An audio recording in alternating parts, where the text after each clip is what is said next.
This week's episode is sponsored by Goldove's new science fiction horror film, Lumina, only in theaters Friday, July 12th. If you love government conspiracies, space, aliens, and some blood mixed with comedy, this is the movie many critics claim is the new cult classic on the block. There's no exaggeration there, because it really punches way above its weight. A terrifying sci-fi thrill ride, Lumina follows four friends desperately searching for their abductee friend in a dumb, deep underground military base.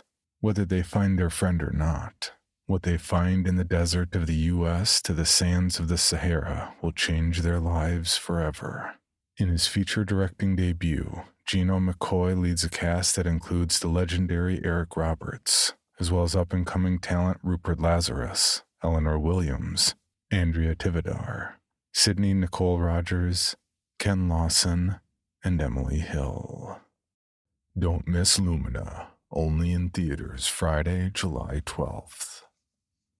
This episode is brought to you by Shopify. Whether you're selling a little or a lot, Shopify helps you do your thing, however you cha-ching. From the launch your online shop stage, all the way to the we just hit 1 million orders stage. No matter what stage you're in, Shopify's there to help you grow. Sign up for a $1 per month trial period at shopify.com/special offer, all lowercase. That's shopify.com/special offer. When you need mealtime inspiration, it's worth shopping Baker's, where you'll find over 30,000 mouth-watering choices that excite your inner foodie. And no matter what tasty choice you make, you'll enjoy our everyday low prices, plus extra ways to save, like digital coupons worth over $600 each week. You can also save up to $1 off per gallon at the pump with fuel points. More savings and more inspiring flavors make shopping Baker's worth it every time. Baker's, fresh for everyone. Fuel restrictions apply.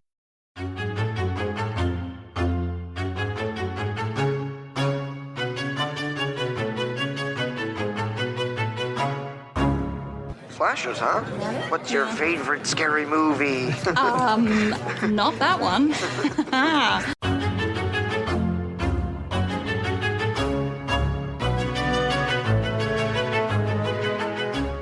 And welcome back to Horror Queers. We're talking King.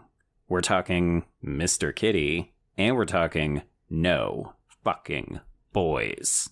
And I'm Joe. And I'm Trace, and we're talking rah rah Rasputin. Da, da, da, da, da, da, da. I knew you would love that part. Okay, Joe, you're gonna laugh at me. So I had never heard of this song up until about 2 or 3 months ago when I was at karaoke, and one of my friends sang it, and I was like, it's very much a me song, and I was like, how have I never heard of this song? It's like from the 70s, of course. Oh my god! But since then, I have heard this song at least 10 times, like just randomly. I mean, we should clarify. This is a Boney M classic, so... I don't know what Boney M is. Oh my god. Anyway, everyone, we are discussing Brad Michael Elmore's 2019 vampire film, Bit. And, oh my, this was a first-time watch for me, Joe, and I am kicking myself because I remember when it came out. Well, it was festivaling in 2019, then it came out in 2020, but... Right. I saw so many people talking about it, how it was so good for trans representation and blah, blah, blah. And I just didn't make myself watch it. And I had so much fun with this movie, Joe. Yeah, it's a little indie gem. It's such a blast. And I mean, really, I think a lot of people were in your shoes, Trace, where it just flew under the radar in part because this ended up being, sadly, a COVID film. Well, I think, too, and this is on me, but like I kept seeing people talk about like, oh, yeah, it's pretty good for a low-budget film. And so I was imagining something that was really rough around the edges. And there was a lot more polish here than I expected. Like, and not to say that, low-budget rough around the edges is bad, but it's just like, it's a different vibe of a movie. Right. And I didn't get that from this. I thought this was actually like for being low budget. Well, again, look at me, I'm saying it. For being low budget. No, I think in this case, it's low budget means that we didn't get to do everything that we wanted to do on the film. And I think, we'll have some things to say about which characters get the short shrift and if we think certain sequences would have been extended and so on. But yeah, it's not that the film looks bad. It's that they didn't have quite the money to do everything. And I think that's fine because I'm getting ahead of myself. So let's bring in our guest who's waiting in the wings. All right. Everyone, they are a journalist with bylines at such sites as Gaily Dreadful, Cinespeak, and Studies in the Fantastic. You may also remember them from our episode on Assassination Nation. Please welcome back Dani Bethea. Hi, everyone. Thank you. I was waiting in the bat wings. I'm so excited to talk about this film and to, bite right into it. Oh my god, so many bite puns. So Dani, had you seen this film before, or was this a first time watch for you? So actually, speaking of pandemic, right? I had gleaned this film from the good people at Frightgown, right? They put it on my radar. And eventually I was able actually to talk to the director, for an interview. And like he provided so much kind of interior insight into the making of the film. And as you mentioned, Joe and Trace, about the quote unquote budget, right? About, things that they wanted to do and things that they weren't able to. And the fact that even the film, in and of itself is kind of a miracle, really. Yeah. And so, it was really interesting to actually speak to the person who held the camera, right? So, who, by the way, is a cis straight white man. Yeah. And I was just like, they do exist. Yeah. Well, and I mean, I don't want to tip my hand, but I think that this is a classic example of every time you read an interview with Elmore, every time you read a review, and I'll include my own in this, everybody makes mention of the fact that this is good trans representation because, yes, Nicole Maines, the lead, is a trans woman, both in the film as well as in real life. But also, people brought up Elmore as, he's a straight white dude. Why is he getting to make this movie?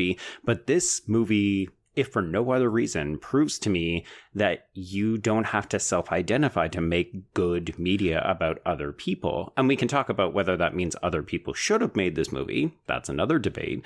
But I like the idea that Elmore did the work to make sure that the trans representation, the queer representation in this movie is good. And I have a lot of information about the work he did, which I'll go into in the production history. But to me, this is just excellent allyship.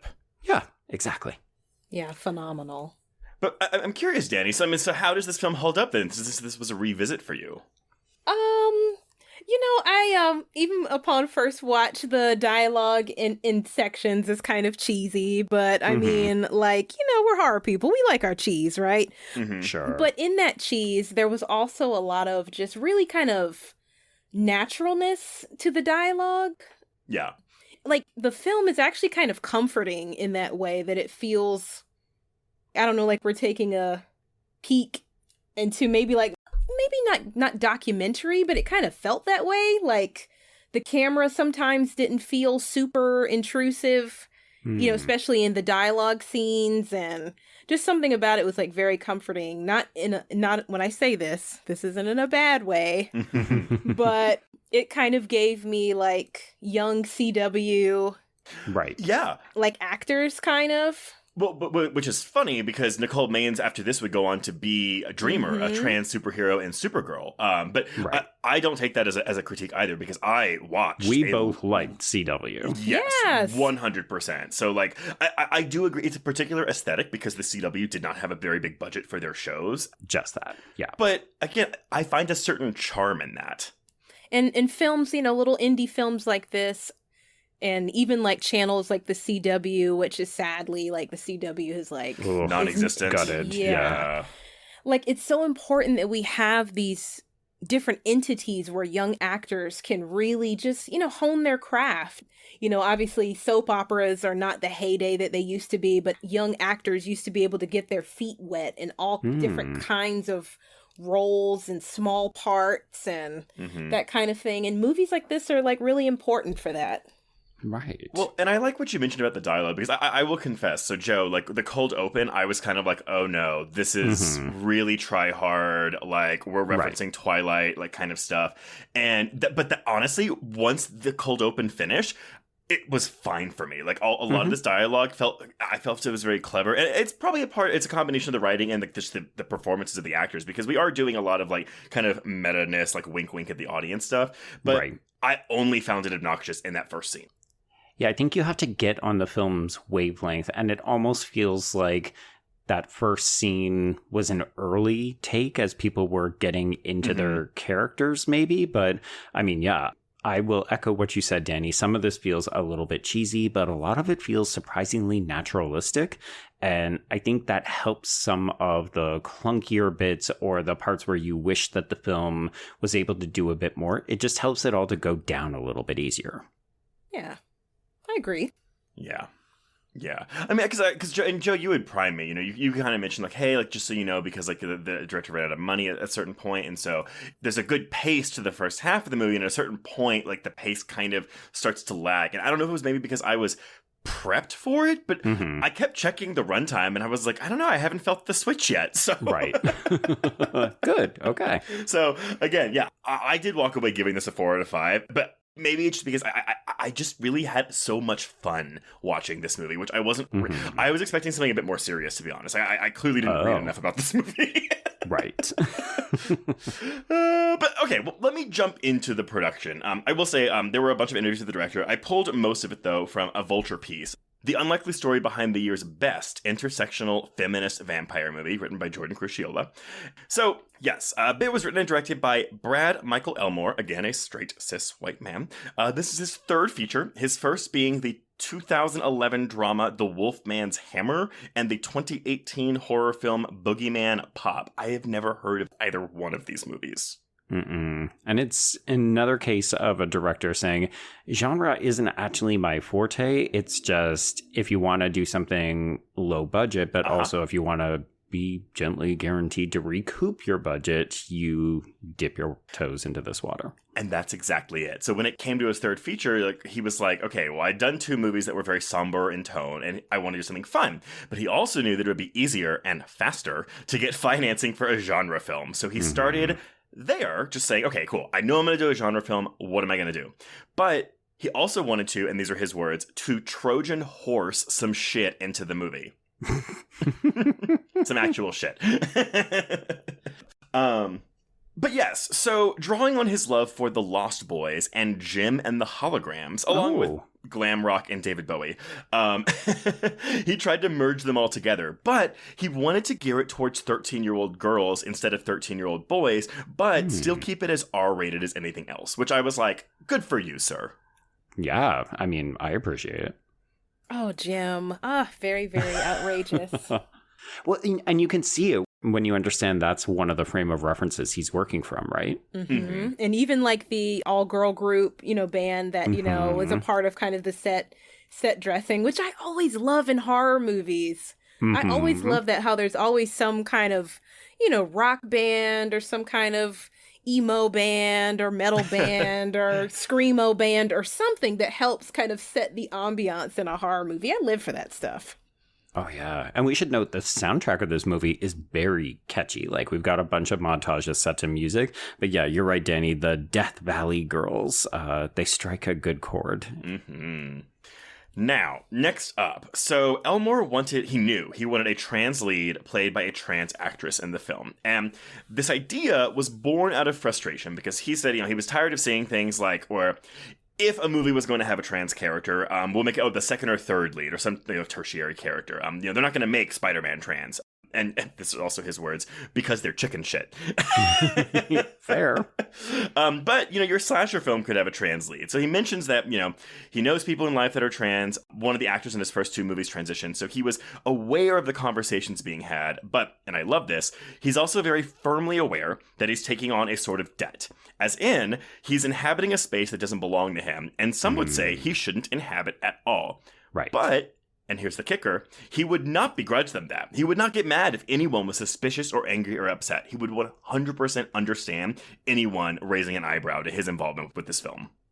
Yep. And I think that's what, as a creator, you have to do, right? Like, again, like, open to criticism, sure, but especially with something like this, as y'all were kind of saying at the top of the episode, is this his place? Like, should he be the one telling this film? I mean, I think we still live in the sad reality where it's easier for certain people to get movies made. And if you are white and male, you're going to have a leg up over certain people. So it means that if you're going to make a story outside of that frame of reference, then you have to do your due diligence. But it also means that there might be other people whose stories never get told if you don't, tread outside of your own comfort zone a little bit. Mm-hmm. Very true. Yeah, it's stepping stones, right? Onto the next frontier. Well, and you have to show that, if you make a good movie, people will talk about it, people will support it, and then you say, cool, maybe we should let someone from this community now direct that opportunity. Like, you kind of like pass it like a baton or something. Well, and that's why, again, in my circles, I saw a lot of people talking about this movie back in 2020, but I feel like now if you mention this movie, not many people are going to know what it is. So there's a disconnect there for me that I'm not quite understanding. No. I'm not going to say it's because there's no fucking physical media release, but this movie isn't always easy to find. Well, it was streaming for free on Prime for me, so it's there. Well, good for you and Prime. But, so knowing all of this, so what he did next was gave himself a crash course in gender studies, noting that the research for the film took a lot longer than writing the script itself. So he read up on books from trans authors, the first of which was Janet Mock's 2014 memoir, Redefining Realness, but he also read Cordelia Fine's Delusions of Gender and Jennifer Finney Boylan's She's Not There. He also sent his trans friends the script and said, look, I don't want story notes from you. All I want to know is, does anything in here piss you off? Am I wrong about anything in here? Okay. Before he sent it to one person in any sort of developmental capacity, he vetted it with all these trans people that he knew, and he said, am I coding something in here that I don't see? And unanimously, the answer was, no, you're fine. Good. All right. Yeah, and the beautiful thing, that, we keep bringing up in this movie that, yes, there is a trans lead in this film, but, this is also the new wave of media that, includes us, like, under the rainbow umbrella, like... Mm-hmm. You being trans, you being non-binary, you being, any of the LGBTQIA plus, right, is like tertiary, like...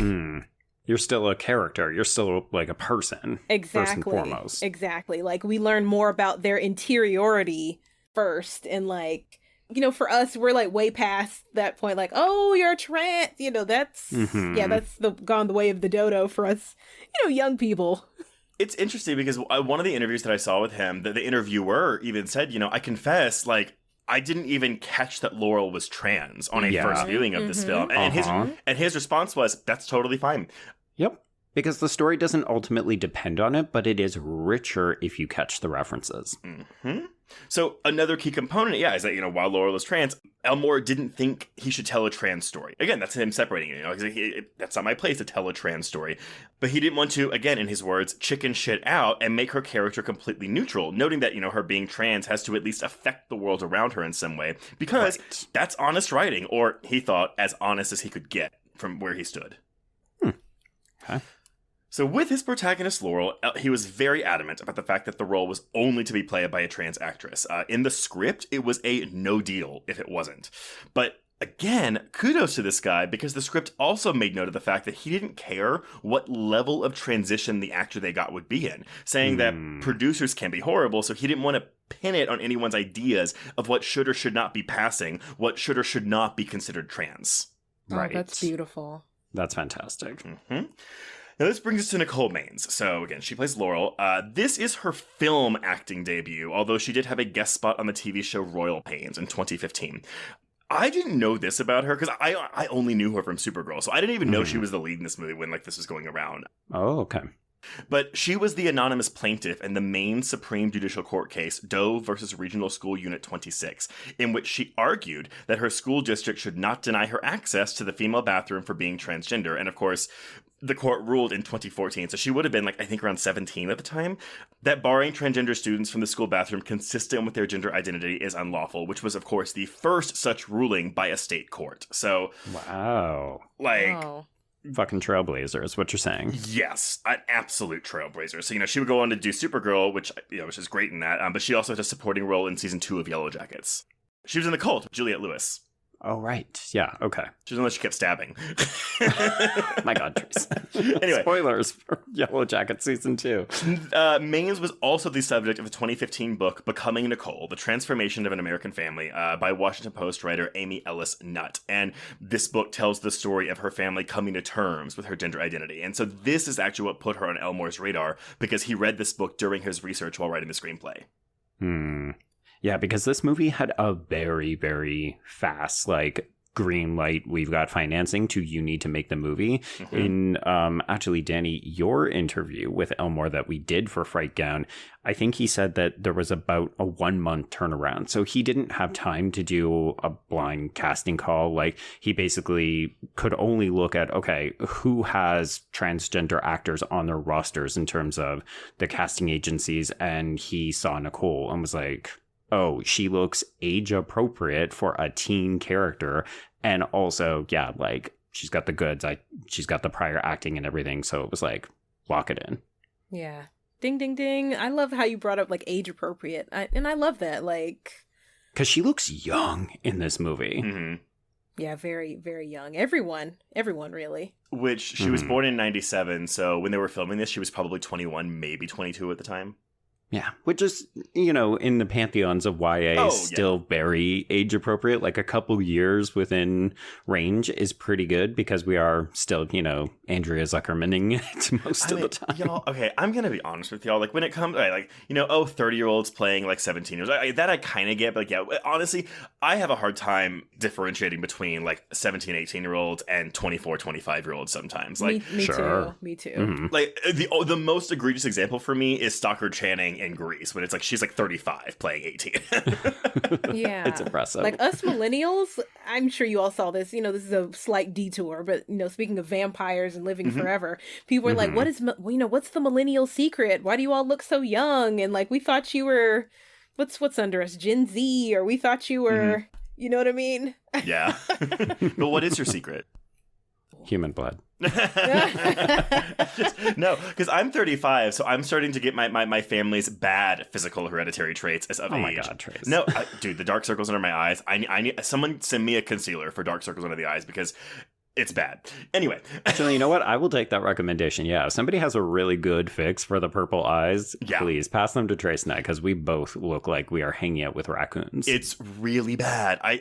I'm not really embarrassed by physical stuff that much. Well, I also have a receding hairline, but I would fix the eyes before my hairline. Anyway. The nature of our work, people, we're in front of screens all the time. Early. In early morning and late at night and so on, yeah.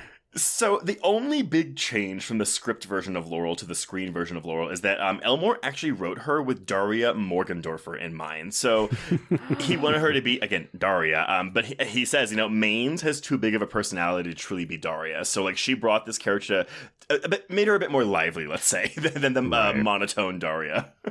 I love that idea because, there is a version of this movie with a very acerbic kind of dry, but quiet and introspective person like Daria at the helm. And I love the idea that it's just no, I wanted this actress and she was just too big. So the character had to change. Well, now the character's big. And Maine is a really good actress. She's fantastic. I just love that she went from this this Supreme Court case to being it doesn't feel gimmicky, right? We're just casting a trans actress. She earned this role. Yeah. Interestingly enough, Elmore didn't intend to direct the film, but when producers agreed to finance it, he decided he did want to see it through. But, again, love this, he wanted to ensure that he had a female director of photography, so much so that it was one of his stated rules when pitching it. He admits that, being a male, he inherently has the male gaze, noting that he can intellectually see where that is and try to avoid it, but it would be a lot easier for him if he can bring aboard somebody who can mitigate or eliminate that. And so that person was Christina Dunlap, who actually just shot the Academy Award-nominated film American Fiction, as well as the Dakota Johnson starring films Cha-Cha Real Smooth and Am I OK? And that shows in the film. But yeah, when you mentioned that about, the gaze of the camera, this movie is actually really pretty.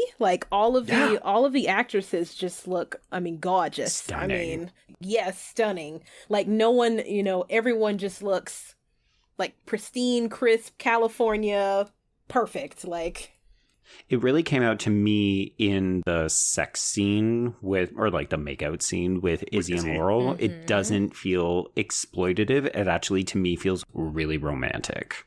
Yeah, like not voyeuristic at all. Like, Are you talking about the one when she was about to kill her, or the one after she was already a vampire?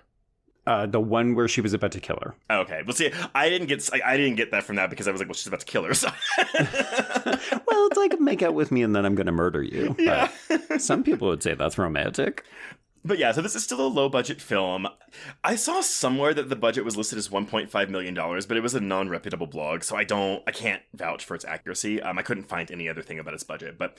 I can tell you what he told Dani in the interview. Oh, go ahead, please. So he didn't give a number, but Dani, I don't know if you remember this. It's ironic that you mentioned the CW earlier, but he basically says it was CW-level episode of television. So I think probably about 2 million or... change or less. Yeah, well, he found the most difficult thing about the shoot to be the schedule, because it got financed and their window to cast and shoot the film was so short that, as he puts it was lunacy. So apparently when you're shooting a film, it's hopeful that for every shooting day you get at least 2 prep days, but oh god, yeah, right. For BIT, their prep days were their shooting days. So oh no, they didn't have any prep days. Like, they were doing it all on the fly. And he said that post-production was also rugged because he found himself butting heads about the edit. But here's the thing. He said butting heads about the edit, but he didn't say he was butting heads with the editor or if he was butting heads with himself about like what should he edit. So I don't know the context of that. But I don't see a lot of editing issues here. But I mean, I can see the kind of like, oh yeah, this is like maybe we're rushing a little bit here. But again, even all that considered, like, I think this is a really solid product. I can tell you that he had subsequently had a falling out with producers. So I don't know if that's where the source of conflict was. He's very open about not being enthusiastic about how the film was distributed. Mm-hmm. Well, that I do remember. He was very sour about that one, and I don't blame him, you know. Yeah, because nobody saw this movie. My God. I need this guy and Zachary Donahue, director of The Den, to go have a hangout because he has similar issues with that movie. That movie's distribution. Yeah. Well, I mean, you think about it, right? You put everything you got into this movie, it comes together, and it's actually really good despite all of the struggles. And then nobody gets to see it because somebody fucks off. Yeah. So I really hope, again, all you listeners out there, watch this fucking movie. I know some of you like to like listen to these episodes if you haven't seen the movie because we do a beat by beat plot summary, but like go watch this movie. It's fun. Mm-hmm. Yeah, it's worth your time. And it's like 90 minutes. Yeah, oh, bless it. Yeah, that, not even a lot of, queer publications or, journalistic outlets picked up on this film. Like the only one I kind of remember vividly was Autostraddle. And, Autostraddle has like a really great team as far as like kind of scouring the internet for like, queer media and stuff like that. But okay, I'm looking. I was like, did Bloody Disgusting even review this? And they covered it when it was coming. Oh wait, no, sorry. Yes, BJ Colangelo reviewed it for Bloody, so we're good. I was like, we have to have a review for this, right? Well, that's the thing, though, right? I mean, well, Trace, I imagine you're going to tell us if it played in a certain number of theaters, but I only ever saw this getting played at various film festivals, and many of them were queer. Yeah. So, that is niche. That is a small number of places for people to get eyes on it. Well, okay. So, and you know what? I bet that's the thing. Yeah. So BJ would have reviewed it about a month after its initial festival premiere. So okay, here we go. So it had its like world premiere at the Inside Out Fest in Toronto, actually, on May 24th, 2019. So we are releasing this just shortly after its 5-year anniversary. Hey. But then it does the festival circuit for the year, and then it gets a streaming release on April 24th, 2020. So this doesn't go to theaters. And if it did, I didn't find a theater count. Like, I think this was just festival screenings and then dropped on streaming. Yeah. And like Elmore said that at one point, someone said, hey, your movie's on Tubi. And he didn't even know. He was like, what is Tubi? Should I care? And it was like, it's streaming for free. You can tell people to find it here. But yeah, so reviews, though, were extremely positive. We are looking at a 92% on Rotten Tomatoes with an average score of 7.1 out of 10. Admittedly, that's 12 reviews, I think. Minus one of them. Ba, ba, ba, ba, ba, ba. But Letterboxd users have awarded it a 5.8 out of 10. What? I know. So that's less than a 3 out of 5. I was fuck off. I was quite surprised by it. I went through some of my friends' reviews and I saw a lot of 2 stars for this. And I was I was surprised. I was a little surprised. Okay, people need to go back and reevaluate. I 100% agree. I wonder if it's a case, though, too, maybe they saw, like, a lot of the buzz about it, and maybe it just didn't live up to whatever hype they thought, which is always a danger from, like, festival hype. But, again, like, I saw that, too, and I still liked it. Trace is like, I'm just a better person, clearly. I am. I'm a really good ally. Wait, can I be an ally? It's trans. I'll do trans. Sure. Yeah. Okay, but there we go. So, I loved, like, reading through some of these Elmore interviews. I was like, you know what? Like, you didn't have to do all this work, but I love that he thought about all this. Like, that is a very good straight man. Mm-hmm. Well, I think it also just pays off in the finished film. Mm-hmm. Yeah, and I concur. Like, it informs so much of what we see, as the finished product, Yeah. Mm-hmm. It's disappointing because Elmore used to be on Twitter, now X. So, maybe the reason he left is because it's a fucking hell site and no one should be on there anymore. But he was very responsive. Like when we did the watch along party for Frightgown of this film, he was so excited to see people engaging with the text. Like if you messaged him about the movie, he would talk to you about it. He was just really proud of the work that he did on it. And I think he was really excited by the reception it got, particularly from queer people. Like even if they had criticisms of it, he was so open-minded about hearing that. Like he really wanted to engage people in a dialogue about it. And I think that passion is in part due to the research that he put into it, because he ended up being very happy with the finished result. Which other directors take note of that? Because I've seen a lot of directors get on Twitter and not handle criticism well. Yeah. To say the least. To say the very I'm not naming names. I'm just saying. It's not even a specific person. We all know at least 1 or 2 of them. So we know, yeah. Or just don't respond. Don't engage. That's a thing, yeah. But, okay, Joe, kick us off. Okay, so we do begin with some voiceover from Laurel, who is played by Nicole Maines, and we're watching a scene unfold. So I had to go looking for this because it is difficult to get some of the character names or actors from this movie. Like that is how tiny this is, or how badly reported on it is. Mm-hmm. So I'm believing that this first bride vampire that we see in this opening scene is Saran, who is played by Julia Voth. And she is making out with a guy. She's like, all right, we got to go. We got a motor. And they are interrupted by a gum-chewing blonde named Duke, who is played by Diana Hopper. And ladies and gentlemen, this fucking character. Okay, wait.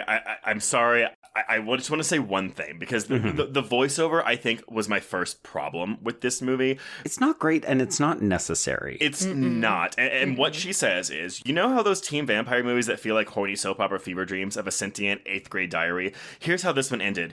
And then there's like barely a pause. Here's how mine began. And I was like, wait. We're not meeting you yet. Like, so it's weird that that's included, and it's also not very clever. So this was where I was kind of like, oh God, like what am I in for? So anyway. Yeah. It feels like one of those things, right, where you submit the film and then somebody gives you a note that says, ooh, we've got to ease people in. How about a clever, sarcastic, slightly wry, voiceover, just to make sure that people understand what's going on. And you're like, okay, I guess. I will say I was worried because I was like, oh my God, this is an immediate res opening. I bet Joe hates this. But it's not. Because but I do like the way it's recontextualized later. However, I do think you could cut this and it would not hurt the movie. Yeah, and the end has a similar bookend as well, like voiceover bookend. And I was like, oh, this is tonally, it just does not fit on both ends. But that being said, I would watch a sequel. Oh my God. Yeah. Oh, give it to me. Every time I watch this movie, I'm like, you know what this movie needs? A bigger budget or a fucking sequel. 100%. Or both. Yeah. Or a TV series. Like, I'm down for Or a TV show. Yeah, I mentioned to him that, like, you know, this seems like kind of like Buffy the Vampire Slayer in that way, like the movie before the TV series. Like, it felt like this was like laying the groundwork for something like much bigger and more expansive. Right. Yeah. Yeah. Well, you know what? If the CW still existed in the way it did even just 5 years ago, we might have gotten something like that. And we've already got a relationship with Maines. Yep. Yes. Yeah, yes. Totally. So needless to say, Duke is not happy with whatever the situation is with Saran, so she proceeds to beat this guy up. She eventually punches out his heart, burns the heart, and lights him on fire. Again, though, this dialogue, I bet you thought you were the hero of your own little movie. But you're not special, and life isn't a fucking movie. I was like, okay.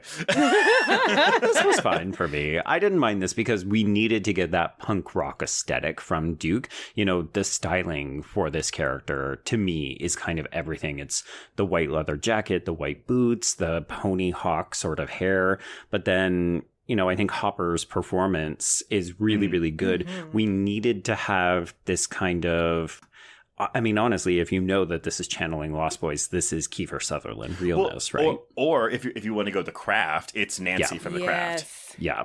It's a perfect amalgamation of the two, I would argue. Which I'm going to tell you right now, because I'm on record here as I don't love The Craft. I really don't like the turn that film takes in the entire back half, and I really hate the way it ends. This works better for you. Works so much better for me. So much better.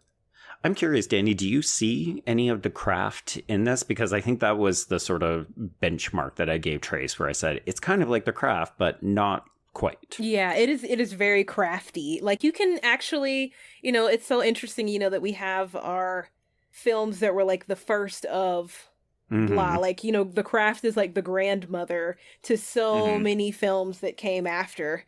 And like having, you know, a clique of girls who, you know, steps into their power, whether they're witches or vampires. And yeah, I guess werewolves with like Trick or Treat, right? Like we like that as an aesthetic, that is a kind of expounding upon like girls, you know, being a pack of some kind. Yeah. You know, so yeah, I totally see that. And I'm with you about the turn and like, you know, how like the lead, you know, usually the leader of the clique, you know, is the one that, you know, eventually like, oh no, we can't trust them, or, you know, they lie, you know, the big lie revealed, or, you know, that kind of thing. So I'm with you, Trace. Like, I never cared for how The Craft took that turn at the end. And even this movie, similarly, I actually did not like that. That's what they did with Duke's character. So maybe we can elaborate more once we actually get to the term, but I felt it more believable here than I did in The Craft. Like, The Craft felt like it was like narrative contrivance for me, whereas I didn't get that here. I can get not liking that's where it goes, but this felt organic to me. Yeah, and I do think that we'll have more to say once we've discussed Duke's backstory as well. Because the first time I saw it, it felt very jarring. And then I heard a bunch of people who were obviously much smarter and more eloquent and thoughtful than me unpacking it and being like, well, she's a victim of trauma. Like, she's surviving it, but she hasn't really resolved her issues, and that's informing some of her bad decision making in the present. Because hurt people hurt people. Yeah, exactly. Yeah. Okay, but right now, Duke, we know nothing about her except that she's kind of a badass and doesn't seem to like men all that much. Not at all. So she does order Siren to be put in the hole for a year or so until she can learn to respect the rules, and then we get her saying, no fucking boys. And then we get a title card.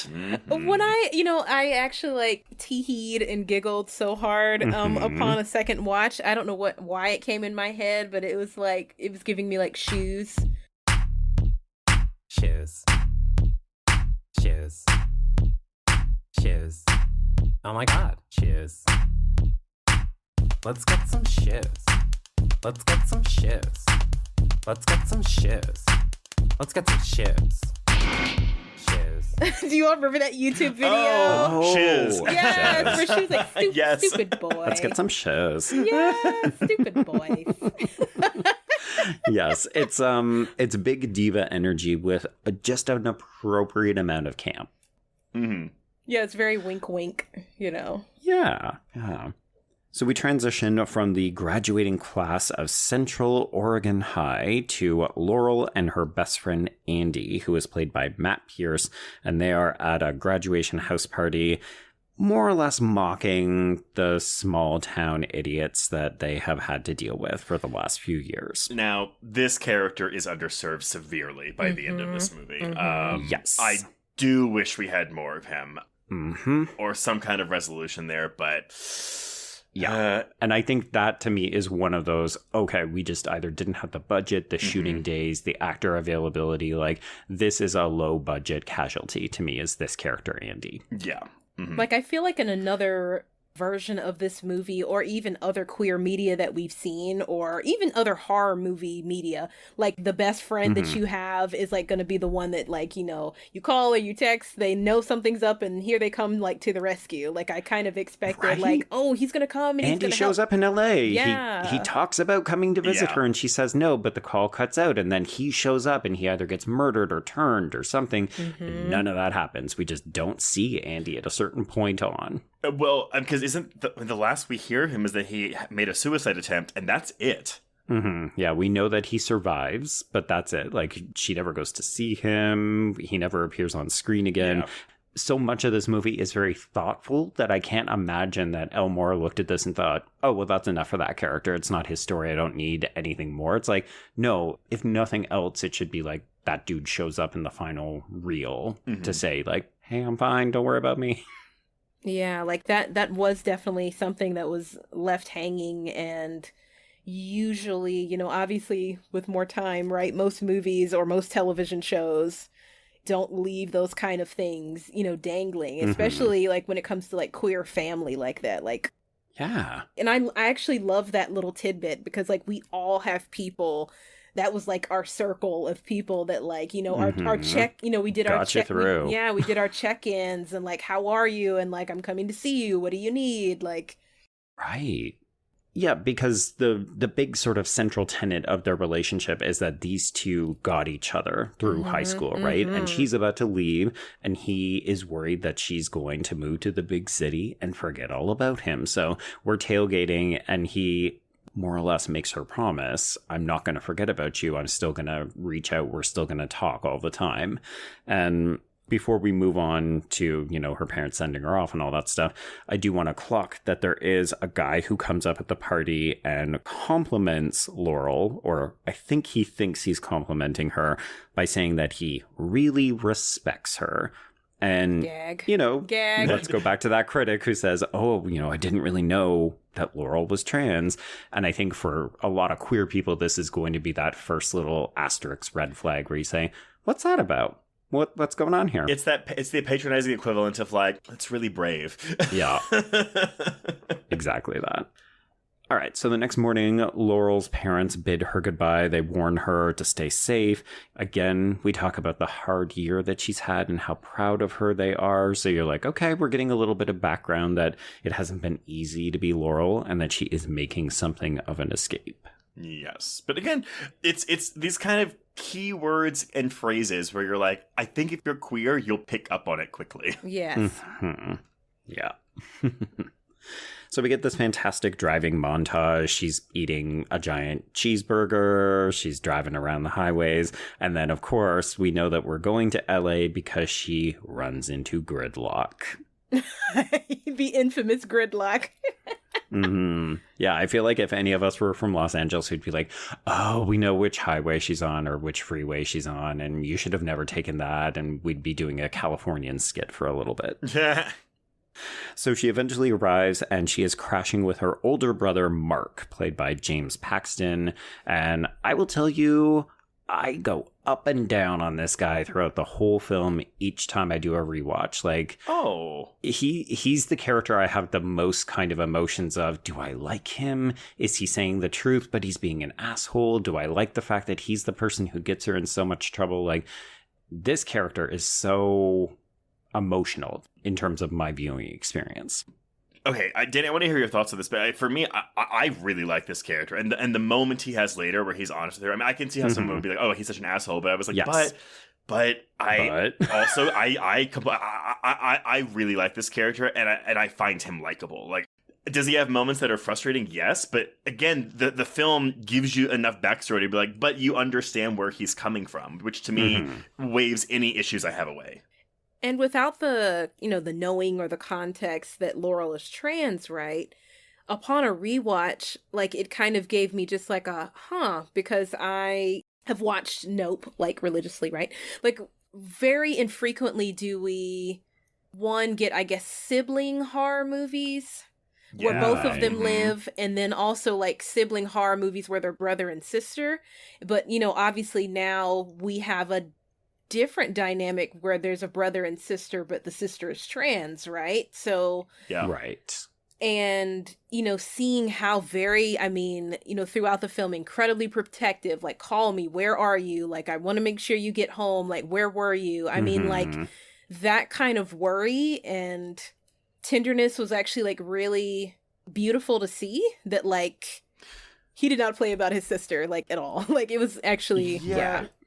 This felt like a very authentic sibling relationship. And, I've talked about my relationship with my sister before. I'm going to go all the way back to our Oculus episode. But when I believe years ago when we talked about that, when I came out, my sister was very much struggling with her own personal demons, and we were always an antagonistic sibling. Like, we never really liked each other until then. And it wasn't until then where we both felt isolated from our parents that we started coming together and being closer. But we're still assholes to each other. It's all in good fun, but like, sometimes that's just the dynamic, right? We both went through a very rough time, but there were also times where, like, I wasn't there for my sister in the way that I should have been, in a way that Mark was there for his sister whenever she was going through her transition. And so I guess for me, I was kind of like, I feel guilty because I wasn't there for my sister in certain ways. But I can see where maybe I was, and like attention, I don't want to say attention was being taken away from me, because that makes it sound more selfish. Like, I don't think Mark is selfish by what he says later in the film, but that's just me. Yeah. Yeah, it's a lot to unpack considering how few details we actually get about the nature of the relationship, which I do think is a testament to both actors and how lived in the relationship feels. Yeah. Very much so. It's also funny, Danny, because I was going to mention earlier that people sometimes compare this film, or they put it in conversation with Ginger Snaps, and I was going to say, I don't understand why that is. And then the minute you started talking about how rare a sibling relationship is in horror, I realized, oh, that's what they're talking about. That's what this film does for people. Yeah, and I wish we, get more of that. Like, obviously, I think the last time we had, like, a plethora of siblings to kind of scour through like that was, like, Haunting of Hill House, right? Oh, right. Where we had, like, a whole bunch of children to and dynamics and relationships to keep track of. But I think teenage siblings are just inherently more interesting because there's so much more turmoil there. I love Hill House, but it's like we're getting the children and the adults, but we don't get the teenagers. Yeah, the in-between. I agree. Right. Well, in some ways, you're almost seeing what obviously did not happen in the teen years because they're still playing out the teenage dramas as adults. Yes. Like, they're obviously stunted, right? Yes, exactly. But I actually wanted more Mark in this movie because I liked watching their sibling dynamic. So I felt like this movie actually could have benefited from more of it. But yeah, I think it's actually really neat, speaking of having like a male director and like him doing the reading, right, about like how this script is about the women, right? Like, it's about this vampire, and it's about, like, her, I don't want to say coven, but I guess you could, You could, yeah. Like, this is about her, this is about the coven. I'm going to try and keep the focus on them, right? So that's tricky, that balancing act. Well, and I think it's important because, again, by the time he has his blow up, it's like, I haven't seen you, we don't talk. And so I guess it is important that we, the audience, haven't seen him as well, so we can feel that disconnect. Yeah, this is emblematic of the distance in their relationship. Yeah. Okay, so at this point, though, he is excited to see her. She's had a long day of driving, so he lets her crash, but then he does wake her up because he wants to take her to go and see this band. It's the, hey, you're here now. Like, this is where you live, so let's go show you the sights. So we do get a montage of them driving around. We get to the club, and we had previously, again, flagged a potential issue when he asks her, have you got your ID, Sitch? And we're like, oh, it must be that she's like either underage or that she's just legal or something like that. Well, I mean, she's 18. She can't go to a 21 and up club. Exactly. Yeah. So it could be any of those things. But of course, we recognize in hindsight, it's because the last year was so hard because she just transitioned, which means that she may still have a male identifying ID. I didn't even think about I didn't even think about that. All great points. Yeah, and here's the thing. It works in all of those different variations, right? So if you're reading it through the trans lens, it's like, oh, okay. But it could just be, oh, she's underage. She doesn't have, like, the right ID. But that's the Trojan horse that he's talking about, right? Because so again, all that stuff where it's like, you could have some homophobic, transphobic asshole watch this movie, completely miss all the trans stuff, and then be told later. And it's like, oh, no! Oh, no, I got on my eyeballs. I saw a trans. Oh, my God. And you know what? All the better for it, you fucking assholes. I love it. I love it. Okay, so it's time for Duke to re-enter the film. So she rolls up with her own kind of guitar score, which I love. So fucking badass. Character themes, really important. Wish we had more of them. So we do have the crew as well, or the coven, if you like, Dani. So we have, and I'm going to, use different descriptors, which you can quibble with me about, but I think it's kind of one of the sticking points that we may get into. So we have Izzy, who is Black, played by Zoli Briggs. We have Frog, played by Char Diaz, who is Latina. And then we have Roya, who is played by Friday Chamberlain, who is either androgynous, non-binary, however you may choose. I'm not going to lay claim to all of my observations about this, because the other piece of media that I watched was the panel of, ironically enough, all former guests on our show, Trace. So Dani did the interview, but then she also... Sorry, Dani, I apologize. So Dani did the interview with Elmore, but then they also moderated a panel of trans and non-binary colleagues about the film. So we heard from Ren, as well as Ten, as well as Dax.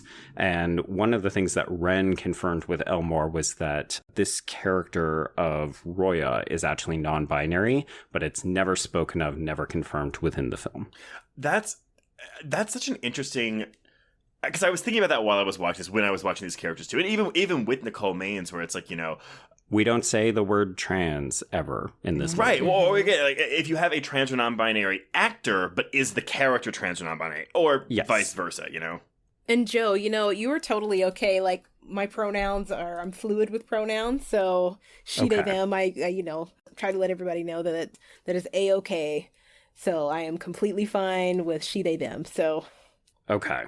Well, either way there, I want you to keep that in, Joe, because I think it's important to show people. Because, so I get in this with my parents a lot, because my parents have said they support trans people, but, like, they don't like how... I've helped them, but they've said, I just don't like how they get so angry if you misgender them. And I was like, well, okay. Jesus Christ. Hold on. Trust it is a conversation.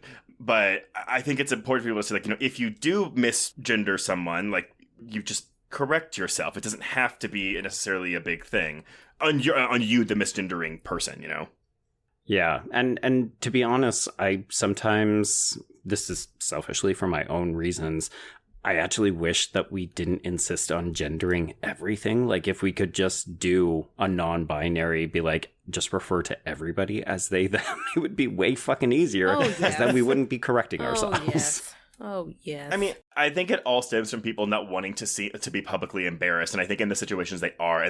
So it makes it about them instead of the person they're talking to. Yeah, exactly. I'm glad you kind of pulled that little nugget. This is just for all my fellow NBs out there, and, like, this is totally a thing. I even, like, wrote a piece about, like, where are all the, like, Black non-binary, like, actors? Like, where are they? You know what I mean?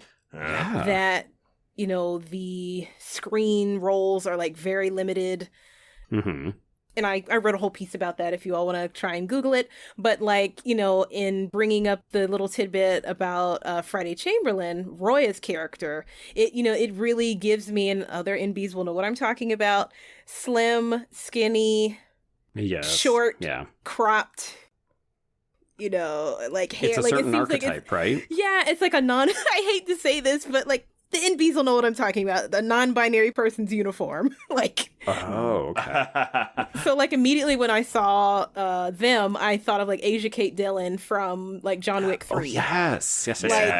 Like I was like, listen, because everybody who think it's like now like, okay, non-binary person, you all look like this. This is the template.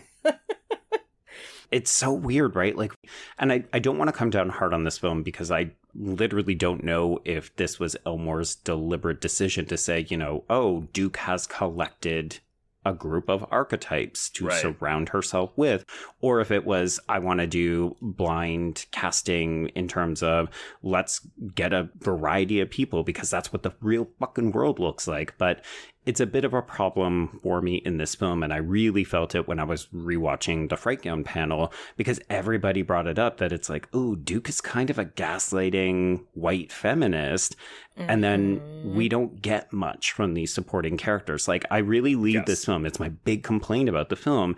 I want more Frog, I want more Roya, and I want more Izzy, and it's just not something the film has the bandwidth to accommodate. But I feel it. And Izzy at least gets more to do than Roy and Frog, but the more to do is specifically linked to Laurel. So it's not even her own character's agency. It's all through Laurel. But Roy and Frog, the little bit they do get to do, I was like, oh, these characters are standing out to me. But the script gives them nothing to work with after a certain point. Yeah. And especially, as you mentioned, like, Roya is pulling from, like, at least visually pulling from like a very kind of specific aesthetic, right? Kind of butch aesthetic, kind of like steel-toed, boot like aesthetic, right? And then Char Diaz, which I loved the way this character looked. You could see the California Latina, Chola like influence on this character, right? And in the styling and everything else. And it would have just been so fascinating to, kind of see the lives of the lackeys, right? And this is kind of an issue when you have like even more, I hate to say lackeys, but I mean, like when you have more, hench people, to keep track of. And like, I would definitely say probably Zoli Griggs is definitely like Duke's lieutenant, and I just couldn't get over, I'm sure you all are going to agree with me, but Zoli Griggs, when I first saw this movie, I was like, wait, Rihanna's in this movie? Like, looks so much like Rihanna. Like, I was like, well, maybe this is her sister or something, or... Interesting. You can't unsee it. If you all watch Bit, you're going to be like, that's... maybe, I don't know. Like, Pondy Replay, I don't know. Okay, interesting. Now I need to see like pictures side by side comparison. Yeah, once you see it, you can't unsee it. Okay, all right. So Duke and the crew or the coven roll up, and essentially Duke glamours the bouncer so that Laurel can just get into this club, and it's not an issue.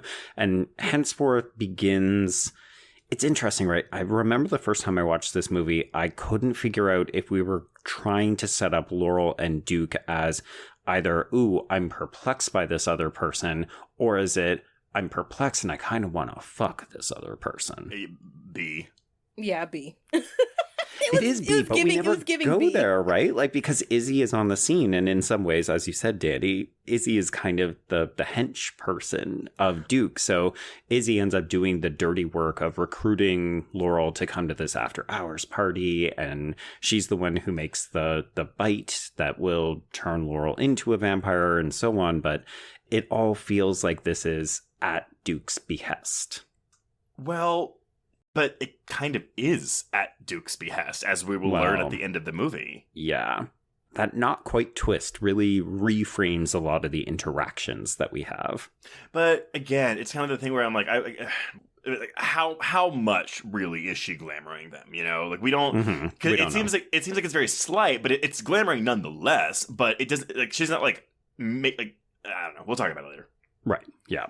It's also like kind of playing with like sometimes like vampire rules, right? Like whoever is like the head of the coven or whoever turned whom, right? Obviously we didn't really get into like, I mean, sure, it showed some of the powers, but some, obviously vampire properties get into all of that different stuff, like with Interview with a Vampire, right? That gets into, this is your sire, and this is, you know, the person that that you're supposed to take care of, and so on and so forth. Like, we didn't get, like, all of that, but...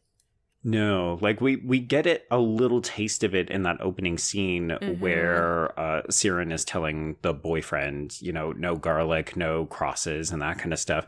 But the master stuff and the hierarchy and even the extent to which you can and can't be glamored and all these other things, we're sort of working through it or negotiating through it as the movie progresses. And in some cases, we never get a clear answer, which I actually kind of enjoy. Like, I like it when vampire movies make up their own lore, or they say we're doing this but not this, and I kind of like that Bit plays it fast and loose. Yeah, I like that. Hey, it's Kaylee Cuoco for Priceline. Ready to go to your happy place for a happy price? Well, why didn't you say so? Just download the Priceline app right now and save up to 60% on hotels. So whether it's Cousin Kevin's Kazoo Concert in Kansas City, go Kevin, or Becky's Bachelorette Bash in Bermuda, you never have to miss a trip ever again. So download the Priceline app today. Your savings are waiting. Go to your happy place for a happy price. Go to your happy price, Priceline. Okay, so before Laurel goes to a secondary location with strangers, she does notice that she's being eyed up by an older man at the bar. This will eventually be revealed to be Enoch, who is played by MC Gainey, and he tries to stop her by grabbing her arm when she leaves the club and encouraging her not to go. But of course, he's a creepy old dude. She's young and hot. She's leaving with these girls. Yeah. So she shrugs him off. And that is the end of that for now. And then we go to this bar, and there is so much bisexual lighting. I mean, this is a very sexy secondary location. I do love that we have a discussion about how do you pay for this? Because this space is ginormous. It's like basically Duke and the crew own this space, which is a bar, arcade, but also living quarters. It's like a multiple story walk up, and it is prime real estate. Yeah, California prices. I was like, wow, what do you all do? Okay, but whenever I see a vampire movie, I'm always like, okay, well, the vampires are just rich because they've been saving up money for centuries or decades or whatever. Exactly. Or they can just, tell someone, give me your money, give me your PIN card. I will take it. Oh, yeah, that's true. Oh, man, that'd be a great power. Well, stuff, but yes. Okay. So one important note is that there is a grated hole in the floor of this club, and if you listen closely, you can kind of hear someone crying or calling from it when Laurel is there.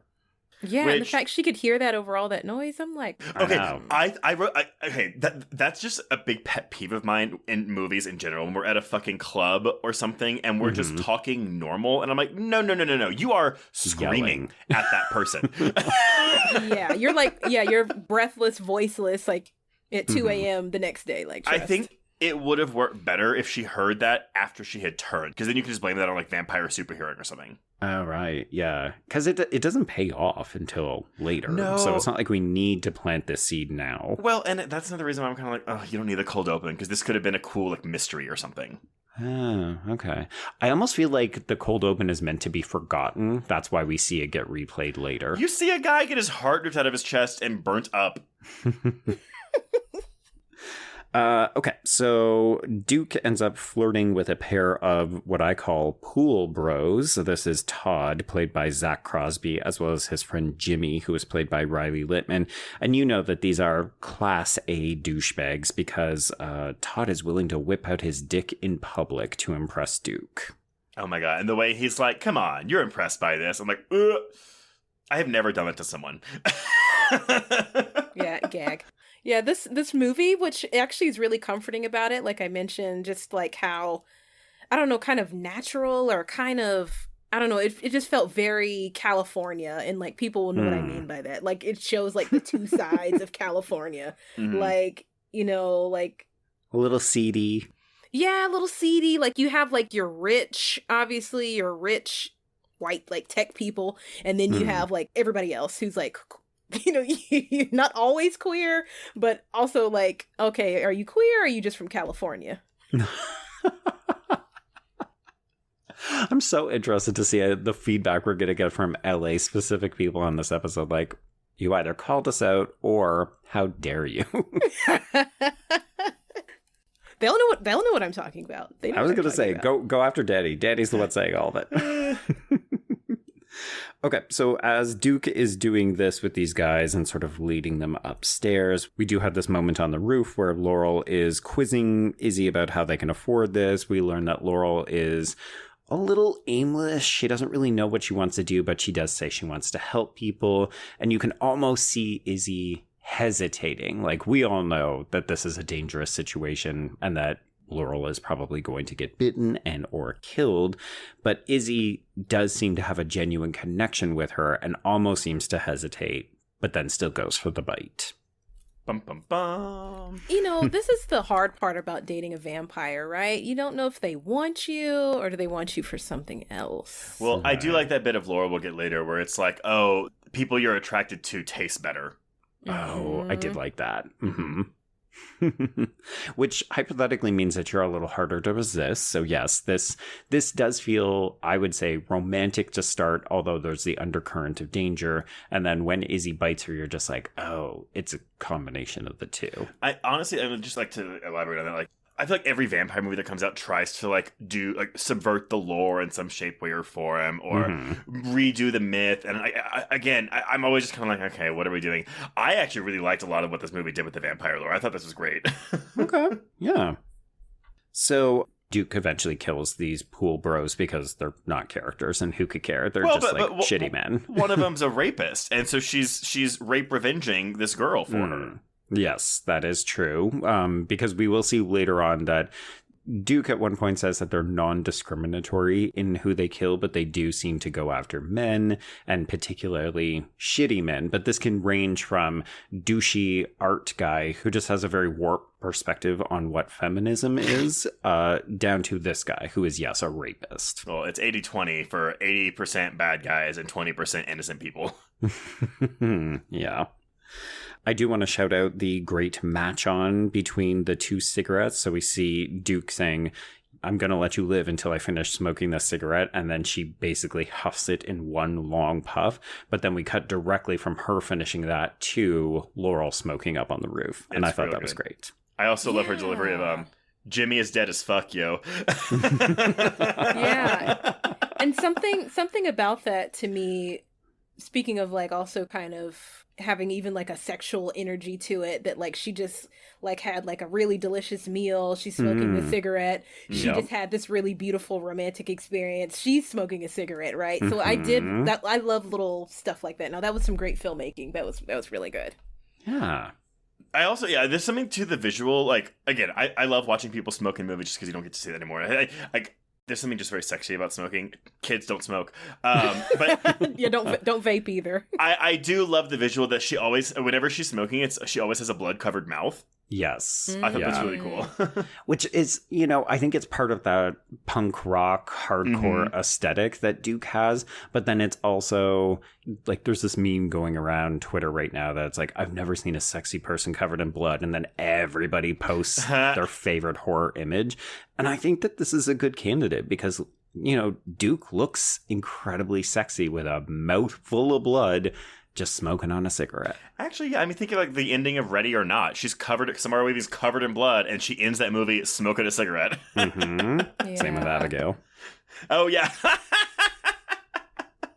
Speaking of like the blood covered like protagonist, right? Yeah. Like Sam Carpenter, like Scream, and the Scream sequel. Like there's just something like okay, you were already very good looking before, but something about this extra blood is like doing something else for me. Yeah. It's fierce in both the gay sense of the word and the literal sense of the word.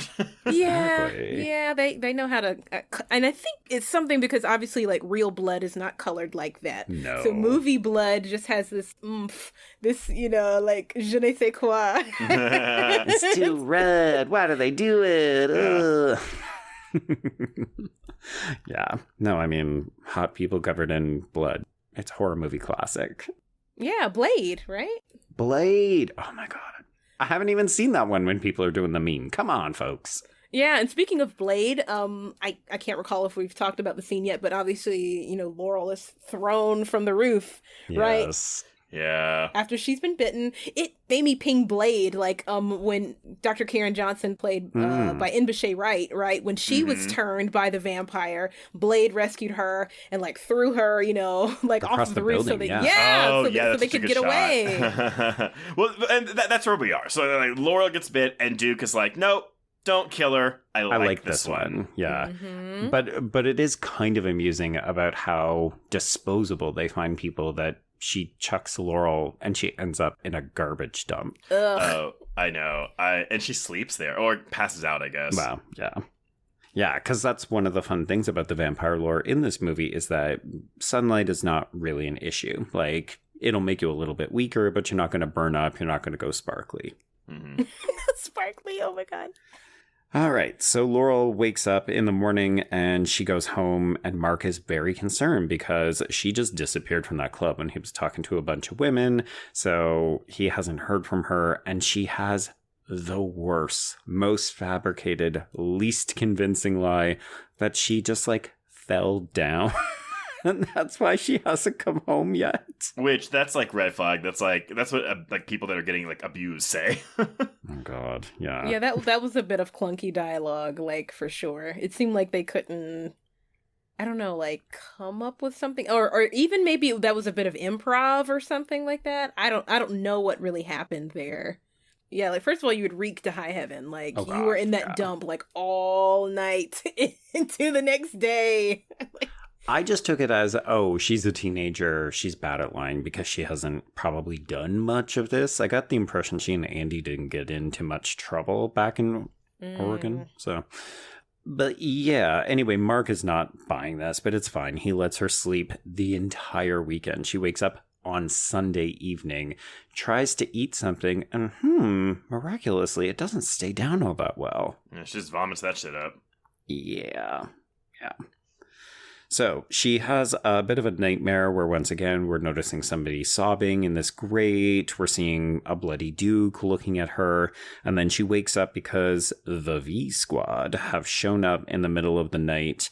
Mark is in his boxers and he is unimpressed. But we eventually corral Laurel out so that we can talk about she's becoming a vampire. Yeah. I would definitely like to kind of pick at that thread a little bit. Oh, sure. How interesting that she gets these visions or gets these premonitions. Yeah, something. Echoes maybe of what Duke has done, or even that Duke is trying to communicate to her potentially from some kind of long distance. We don't really get, obviously, like you said, we don't really kind of get the full fact and discussion, spreadsheet about what the powers are and how they work. So I just thought that was very interesting, and I thought maybe it was just main character power. Yeah, it might just be a way to show that they have a stronger, again, even though Izzy is the one that took the liking or was attracted to Laurel, but Duke and Laurel are the ones that actually have the stronger connection. Right. Which is wild because I just default assumed that Laurel was transforming, and as a result she was having nightmares because, her situation had changed or something. It never even occurred to me that it was symptomatic of her relationship to Duke, or that Duke might be trying to send her messages, maybe accidentally or something. Never even crossed my mind. Maybe, or again, it's that, kind of what Danny was saying earlier, where it's okay, well, if Duke turned Izzy and Izzy turned Laurel, then there's just there's a trail there. Maybe the other three also have these kind of experiences. We just don't see that in the film. Right. That's interesting. What a fascinating little nugget. Extremely. Okay, so we take Laurel away, and basically this is where we explain some of the rules of becoming a vampire. Duke does throw her a vial of the cure, which is just clear liquid in a bottle. And I feel like as an audience, we all look at this and say, that's not a cure. There is no cure. Yeah, there is no cure. This was not this was, but again, I don't know if it's trying to actually be secretive, because I think it's just fooling Laurel, who wants to believe it, so she goes with it, and the rest of us are all just no. That's what I think. Because it is kind of a reveal later, but again, I think it's just a reveal for Laurel, not for the audience. Yeah. So all of this sounds okay to Laurel. She's actually kind of intrigued by the prospect, except then we get to the idea that you have to kill people. So blood drinking, not the worst thing, but you have to actually kill the people that you drink because, as Duke says, we're not ready for that kind of exponential growth yet. And I loved that. Yeah, because LA would be like, oh my gosh, like, whoa. Yeah. Overrun. Yeah. Well, okay, but all right, so because she's like, we target the trolls, the privileged, they're apathetic trust fund kids, and she goes, but we're not a movement, we're a terrorist organization at best. I mean, I really think that this is where Duke is coming into her own as a badass character. She basically has this monologue about what it means to be a woman and how you shouldn't be afraid to kill because as a woman you are implicitly fucked. And I just, is it a little heavy-handed? Does it feel like a bit of a manifesto? Yes and yes. Do I care? No. Emphatically no, because I actually think it's really fucking good. Mm-hmm. And I love how at the top of the podcast episode, you mentioned how Laurel was supposed to have the kind of Daria type traits. But I think that, honestly, Duke got maybe an amalgamation of, a little bit of Daria and, Jane Lane a little bit. It's like the way she speaks, right? Like she has a certain poetry in some of this. Not the least of which is, we're made to be monstrous, so let's be monsters. And then we get the most character development we ever have for Frog and Roya. Frog does tattoos, and Roya has a cat. Yeah, Mr. Kitty. Really? Mr. Kitty. I mean, we got a spray painted little thing later on in the movie after there's a dead body slumped over and it's like Mr. Kitty! Exclamation point. Again, while again I was hoping to get more from them, but that delivery from Duke, I was like, this is hilarious. Like this is working because it's deadpan too, right? Yeah. It's like, and Roya has a cat, Mr. Kitty. It's just funny. That is such a funny thing, especially in horror movies. We all know that character and oh, she has an iguana. We know that person. Yes. I'm like, yeah, that they have a cat. Oh, they're cool. They're the best. They're the best. Question: do we see the cat? We just see the spray paint, right? No, I feel like we see a cat at some point. I feel like we see a cat, maybe. I don't know. But so Duke is in charge this entire time, right? Right. But the one moment, I don't know if it's an intentional on her part to just whatever, but when she's the first rule of Bite Club, and Bite Club, she goes, we don't actually have a name. I was just trying to sound cool. I was like, okay, that seems uncharacteristic for Duke, but I also think that's showing the effect that Laurel is having on her. Right. She's mildly frazzled because she's so excited by this new person. This feels like I'm trying to be boastful, but also I'm losing my shit because I'm actually really interested or sexually intrigued by this person. Yeah. I mean, it makes me wonder if this was the experience when Frog and Izzy and Roya were first turned as well. Does Duke just do this with everybody that she bites and turns? Well, luckily we don't know because the other three don't seem jealous or care. Right. Yeah. I mean, and that's not an issue in the film, right? Yeah. We don't get that kind of petty jealousy. Yeah. Which that's from The Craft. I don't want that. Yeah. And what was just really soothing, I think, as well is obviously this is a queer family and regardless of anything, they're they say we've got each other's backs, we protect each other.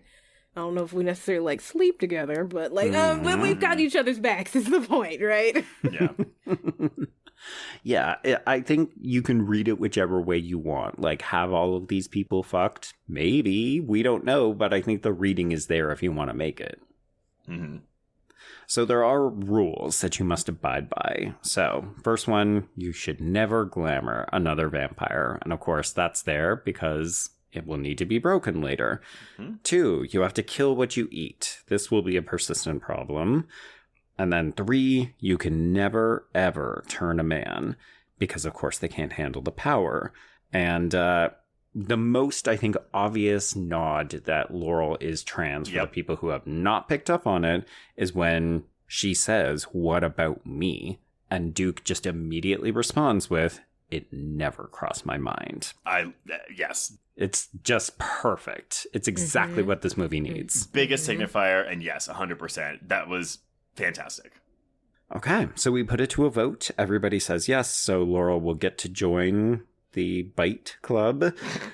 But in order to pass the final test, Duke brings out a fuckstick vampire conspiracy theorist named Jacob, who is played by Brent Chase, and Laurel has to bite and finish this guy off, but we get to the fangs. We can't quite commit to it, though, and she ends up running, but Duke is confident that she will come around.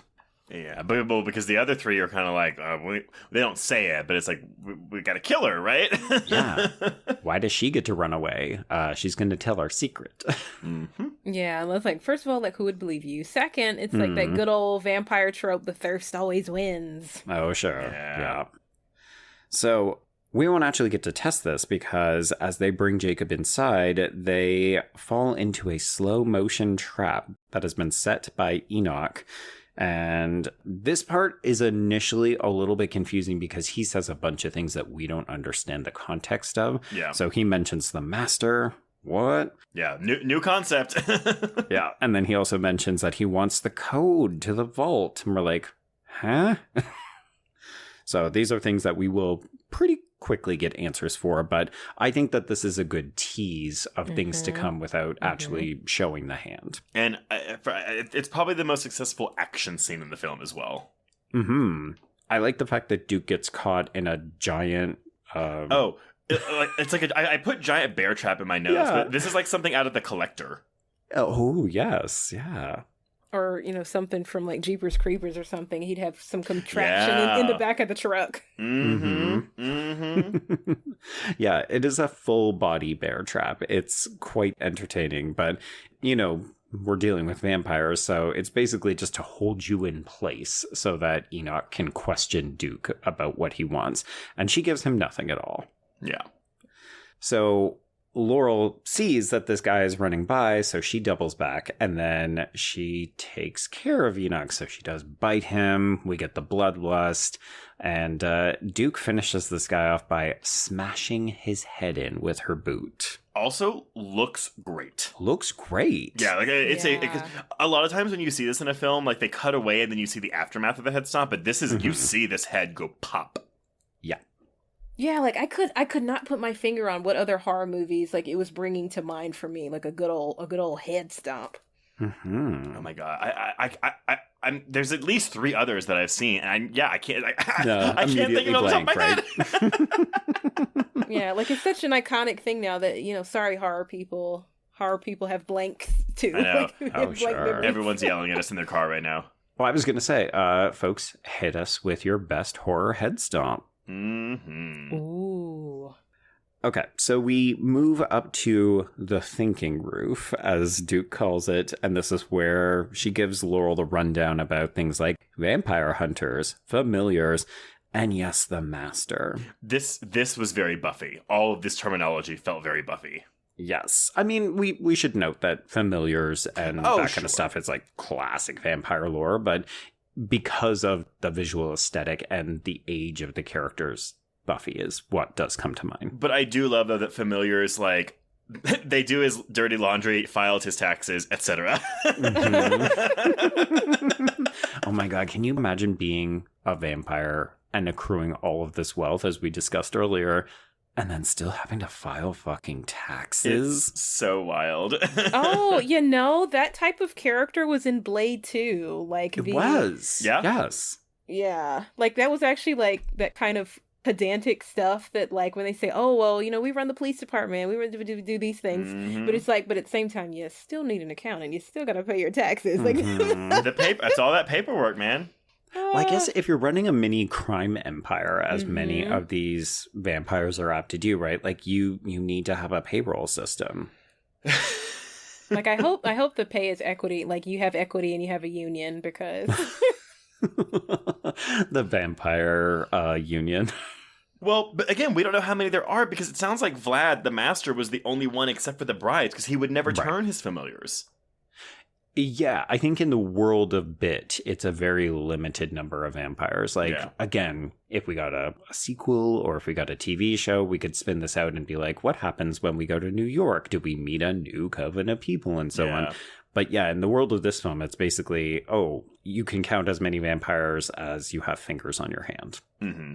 We're obviously going to get into this later in the film, but the way I kind of actually like rolled my eyes really hard when like, first of all, the name of the vampire, and it's like, Vlad, really? Mm-hmm. The accented Vlad master character, that's what we're doing? Okay. Well, so this is a quote from Elmore. So he said, I wanted to play fast and loose with the iconography of vampires, down to the montage of Vlad, which is taking every cinematic version of Dracula, from the Hammer films to Warhol's Blood for Dracula, all the way to Nu Metal Dracula 2000, and use them all as one man's biography as a sort of shorthand. I just think that's really cool. And not referencing like Bela Lugosi. No, we're doing Hammer, Warhol, and Dracula 2000. I love it. Such specific references. Yeah, I mean, I guess you could have said like Queen of the Damned as well, but it does feel more Dracula 2000, doesn't it? Yeah. But honestly, so this next sequence is one of my favorite in the films. I think the Duke's backstory montage and then Vlad's montage it's visually appealing, and it's just so fucking energetic and fun and just creative. Yeah. So basically, after telling Laurel all of this, Duke gives Laurel her backstory of like, this is how it came to be. So she was a farm girl who pulled up in New York in the 70s. She had no money. She had to do some sex work to make things happen. And then even though, I don't want to say the word, but even though she preferred the company of women, she found herself mesmerized by Vlad, who is played by Greg Hill. And yes, this is when we get the montage to Boney M's Rasputin. I love this song so much. So this guy, Greg Hill, he is an actor, but music fans might know him because he is the guy in Kelly Clarkson's music videos for Since You've Been Gone and Miss Independent. Wow. Bangers. Mm-hmm. But yeah, I mean, Trace, to kind of come back to what you said about why this portion of the film is so successful, we should note this is taking place in and around the 1 hour mark. So we're effectively 2/3 of the way through this movie. Yeah. This feels like a fucking adrenaline injection. In all caps, I wrote, oh my God, disco dancing with his brides. Like, I wanted a full fucking musical number. Oh, yeah. Yeah. And I love that you brought up, Joe, like, like you said, like this particular bit of the movie is where it started to get really uncomfortable. Because now that you know about like vampires and the glamour and this, that, and the other, know, as you mentioned, like that Laurel is obviously either a lesbian that seems more concrete than like a bisexual character, right? And to see how predatory obviously vampires are, that they can even like compromise even like your attraction, your you know what I mean? Yeah, they can co-op your sexuality. Yeah, it's very icky, and it's just like, well, even like the women that are dancing with him, obviously they're under some kind of glamour, and then obviously she was. It's very icky, and you see eventually, like, you see why Duke is the way she is, and she's like, don't trust men. We don't have men in the group, like. And that's the thing, though. The end of the story is it's not just men it's people. People can't handle power. Like, it's a certain type of person. So I almost like that because, there is, like, obviously a feminist bent to this movie. Oh, sure. But Duke is a man-hating feminist. But the movie is not a man-hating feminist. Well, and I think it's that, the movie does a good job of explaining why Duke doesn't trust men specifically, and then she projects that onto all future men. So in some ways, you can look at her and say, oh, well, she's a certain type of feminist. But the reality is that she's a survivor of prolonged, decades-long sexual assault because she doesn't want to be with this person. He is more or less imprisoning her. Yep. Mm-hmm. And that is wild because this movie doesn't feel like, oh, it's trauma porn for this character. It just feels like, oh, this is an explanation for why she is so adamant about the things that she believes in. Like, this is where her ideologies come from. Well, and I think Diana Hopper's performance is a big reason why it plays, like, well. And I mean, again, it is icky, but it doesn't bring down the fun of the film still, which I think is wild. It's that an astounding achievement. I do also want to give shouts. I'm sorry, I didn't look at who did the props or the set dressing for the film, but the inspired use of a suspended, not Clockwork Orange, but not unlike Clockwork Orange, like in Vlad's lair when these vampire hunters come and he's distracted, and this is when Duke makes her big move. Basically, it's a fantastic visual representation because it's a nude woman in bondage who's hanging above the scene. You're like, oh, that is what Vlad does to his brides. Yeah, it's a literal representation of what he's doing to them. Yeah, and it makes you like cringe whenever you see, you know, any past, you know, Vlad or Dracula movies where, you know, the brides literally are just like that. They don't have names. They don't have characters. They're just all one, you know, like the Bimbettes from like Beauty and the Beast. Like they all are just one mass of woman. Yeah. Like three-headed just interchangeable women. Yeah, yeah. And that's what this film is doing. Like, we don't know any of these other women's names. We do recognize that Siren, the woman from the opening, if you can make the visual connection, she mostly looks the same. But it's easy, as you just said, Trace, it's easy to mistake the fact that that is her. But she is the other woman who ends up helping Duke to rise up against Vlad. I do love that she has, like, the Hungarian accent, though, because she's the oldest and strongest of the brides from the 14th century. Yes. So, we do manage to get his heart out. It is still pumping away, but without the heart, you can effectively neuter a vampire. So we see Duke putting it into a box. This is presumably what Enoch was talking about in the vault. And I just have this image of like Yzma, like, and I put that box in another box, I put that box inside another box, and I mail it to myself, and I smash it with a hammer. Very Russian great. nesting doll, yeah. That's phenomenal. But it's important to note that this heart is still around and kicking, so we know that the master is then still around and kicking, and that Duke is consuming this. It gives me a taste of his power, and it makes him my slave. And this is something I literally just realized as I was saying that. This is another explanation for why Duke does the glamour on her coven, because Vlad is literally infecting her when she eats pieces of his heart. So I don't disagree, but then that does muddy up the ending a little bit for me when all the girls decide to start sharing the heart. But I guess because at that point everybody is doing it, it does feel democratic and equal. Yeah, but then by your theory, he is infecting all of them.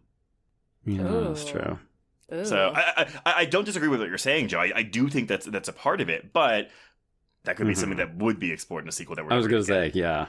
Now, lore-wise, I really enjoyed that. I don't think I've ever seen any other kind of vampire media that, we've seen other vampire movies where they get like a power boost if they like drink the blood of like the old vampire or whatever. Yes. But like keeping that piece of them alive and like, getting like little, I don't know, Listerine strips of like heart, every once in a while. I love that. Yeah, that was so unique. More movies.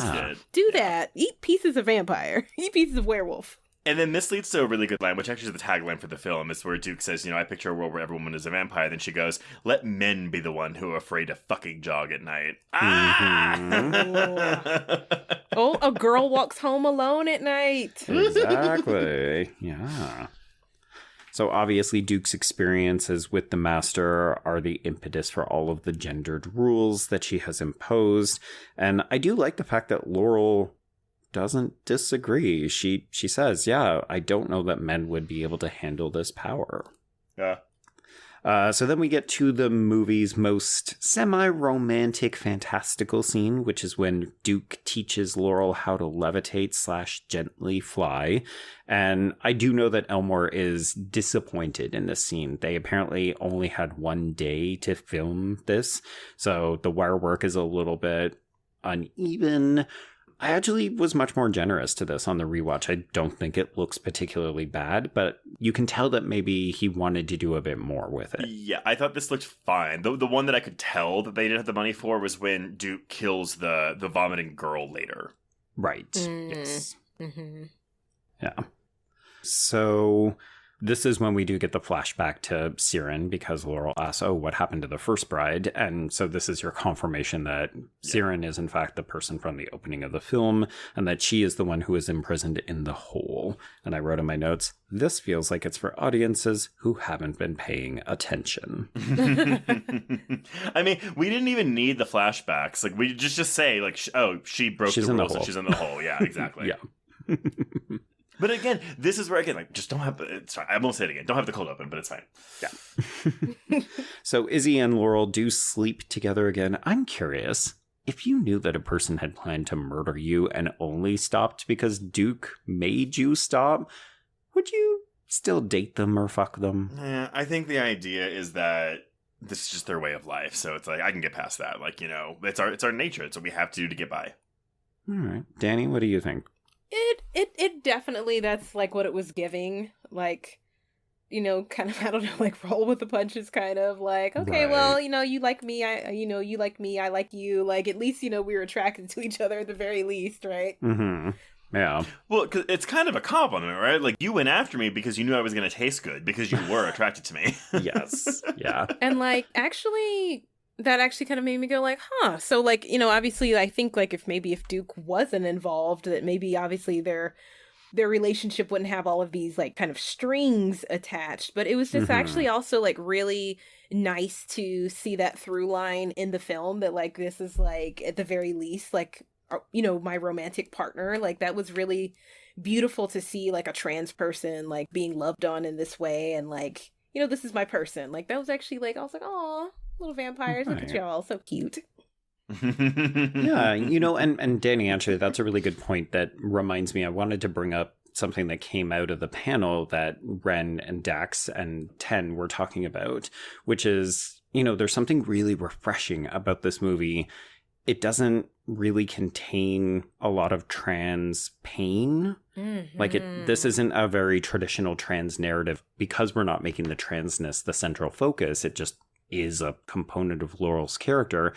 In some ways, this is a very aspirational text. It's like this trans person just gets to go out and, oh, oops, I've been made a vampire and now I need to make the most of it and so on. But it's like, yeah, you also get to have parents who are okay with who you are. You've got a supportive brother. You've got a friend who's desperate to get a hold of you. And you've got romantic interests in this vampire coven. Mm-hmm. Yeah, like that's what's always comforting, you know, and I know you all will agree that like that's always what's really comforting about the horror genre. You have like way more, you know, so many more things to like be concerned about like in your horror narrative than like, oh, the queer people. It's just like, oh, that's like, you know, like the last thing like on the list. Mm-hmm. Like that's just this character, but like, you know, we still have to worry about the demons and the vampires and, you know what I mean? Like, yeah, we've got life and death, and then there's this other stuff where it's like, do you like me? Are you okay with who I am? Yeah, we're just like, oh, we're past that. And like, obviously, which is really beautiful, this is the trend and the through line with so many things that like have young people in the now. Like, I think we really take this for granted, obviously. Mm-hmm. I mean, we're in the age demographic and bracket like where media like this did not exist when we were in our teens. Oh no, early 20s. Like in our early 20s, like kind of, but not really. Actually, like it was like, first of all, rare to see like queer people on TV. It was like an event, like, oh, queer people on TV, right?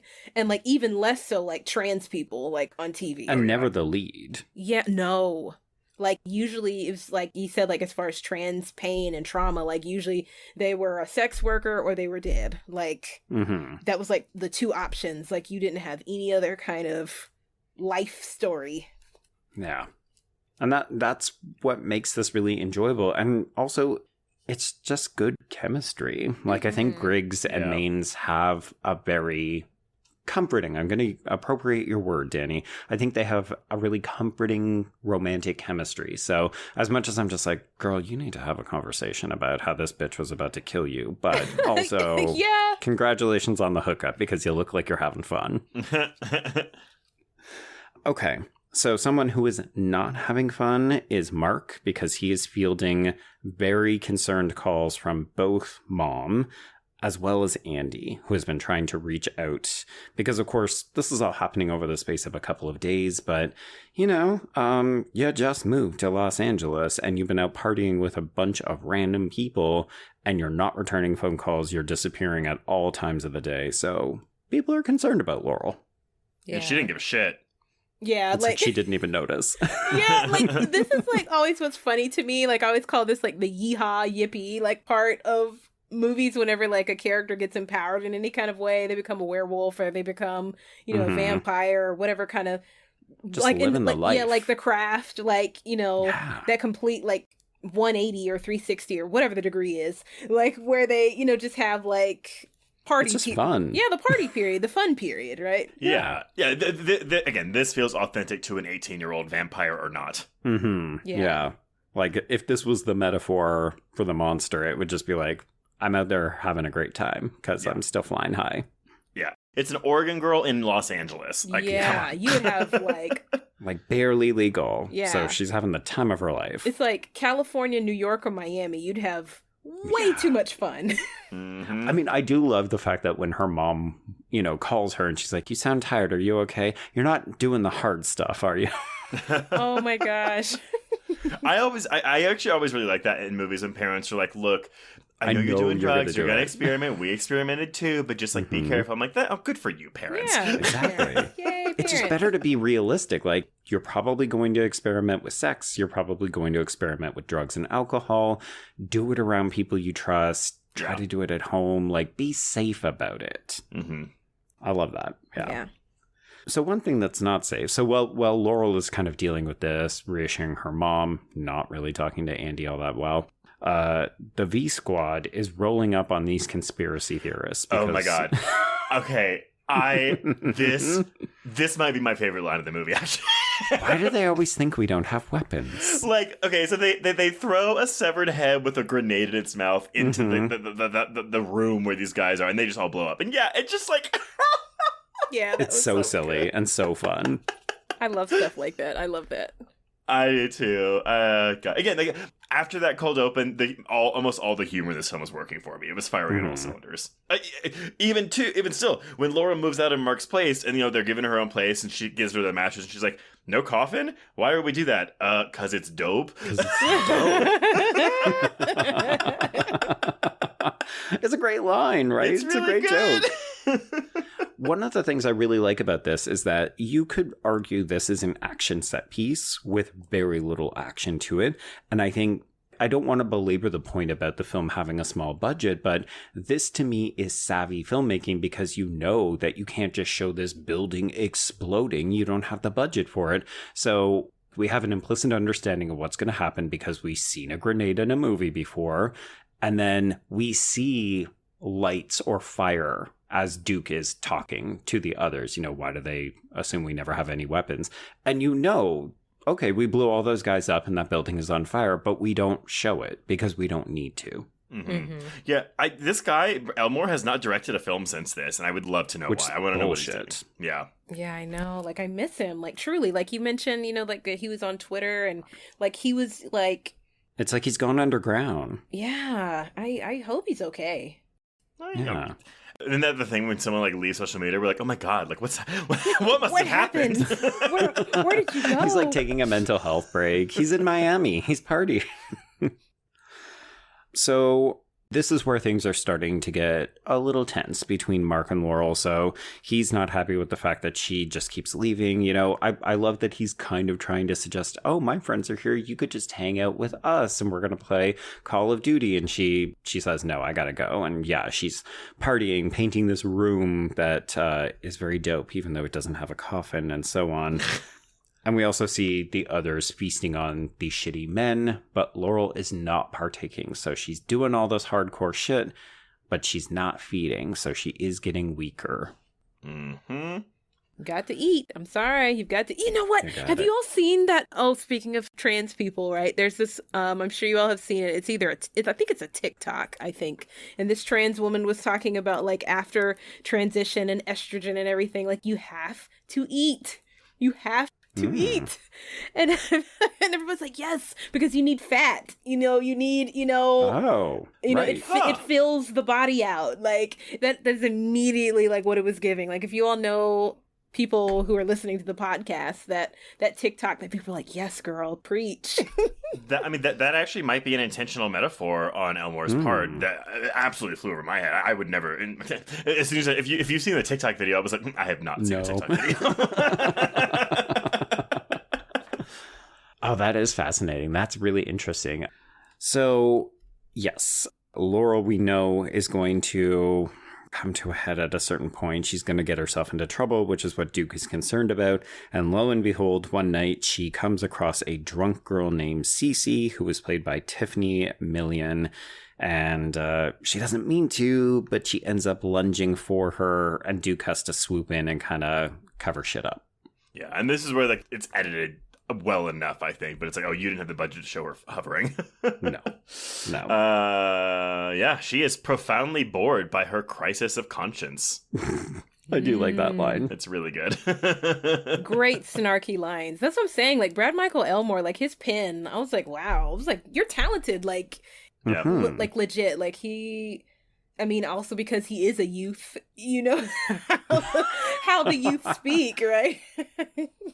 Yeah, I mean, that is one of the good things, right? Because so often I'm imagining myself trying to write dialogue for a 19-year-old or a 20-year-old, and it would be so fucking cringe. Yeah. Because I don't know how people speak in that age demographic anymore. Well, you have to do the research like Elmore did. Yeah, exactly. Let me pass it by on my 20-year-old friends. Yeah, it would definitely be a how do you do, fellow kids, Exactly. Let me put on my Steve Buscemi hat. Okay, so this was a near disaster. Duke is not happy, and then all of a sudden we get frantic messages from Mark. So we cut from this disaster to a different, more human disaster, and we hear that Andy has tried to take his own life. He was not successful, but this is where the breaking point comes. So Laurel asks Mark for help, and Mark explodes on her. So, okay, so the gist of this is that, he says, I was never embarrassed by you. I stuck by you every time you tried to swallow a bottle of pills. I stuck by all the therapy, blah, blah, blah. But my life is not defined by you anymore. And we learn that he moved to LA specifically to get away from Laurel, not even the town. And Joe, I understand where you're coming from with this. And I'm not even saying that what he's saying is right, but it's that line, that my life is not defined by you anymore. Mm-hmm. Again, I understand, not because I can relate to it from experience, but I just I understand that line. Like that tells me everything I need to know about Mark's childhood, Mark's teenage years. I don't think him saying that means he doesn't care about his sister or the hard time she has been through. Dani, how do you feel about this? I'm with you all on this one because, speaking of something that, we haven't really navigated so much in film before, where one of the siblings is trans, right? We have not, had an opportunity to have, siblings even kind of, broach topics like this and, what that growing up experience is like, that obviously so much obviously got poured into the child who needed more resources, right? Who needed therapists, who needed... Obviously, we don't know how she transitioned, but I mean, what your child needs to be comfortable, right? That obviously this child, quote unquote, needs more of our time and attention. Obviously, how much less did the brother receive? They're like, oh, I guess you'll be okay, right? That Laurel is our focus, right? That even now, obviously, as older brother, he's shouldering a lot of responsibility. They're like, I want to make sure you come home alive, and just for you to just be in the wind like this. Yeah. Well, let's remove the fact that Laurel is a trans woman. I think it's inherently relatable, right? Yes. Again, is it selfish in a way? Yes, but it's also well, maybe he spent his entire pre-18-year-old life being completely selfless because, and it's not even just that he wasn't the focus, but maybe he wasn't parented properly, or not properly, but he was neglected. He was neglected. Right. And that's what I'm getting from this. And so I think it's an understandable human feeling, something he's been feeling for a long time that he probably should have been dealing with in therapy. Well, yeah. Yeah, and actually that is key. When it comes to trans therapy, they recommend that there's family therapy. Oh, okay. Yeah. Because everybody is going through it. But that family therapy, I feel would have been revolving around Laurel's transition. Right. Yeah. So, I mean, I'm surprised he wasn't in solo therapy as well, because clearly this is something, but this is him getting it out now. Right. In a slightly contentious way. I do feel like I should clarify. So I really started the whole podcast off by saying, I've got a lot of emotions about this guy.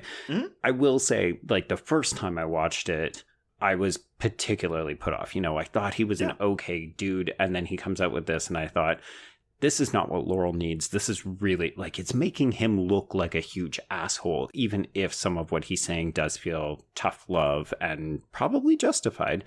And each subsequent watch, I do come around more to your position, Trace, where it's yeah, you know what? He needs to get this out.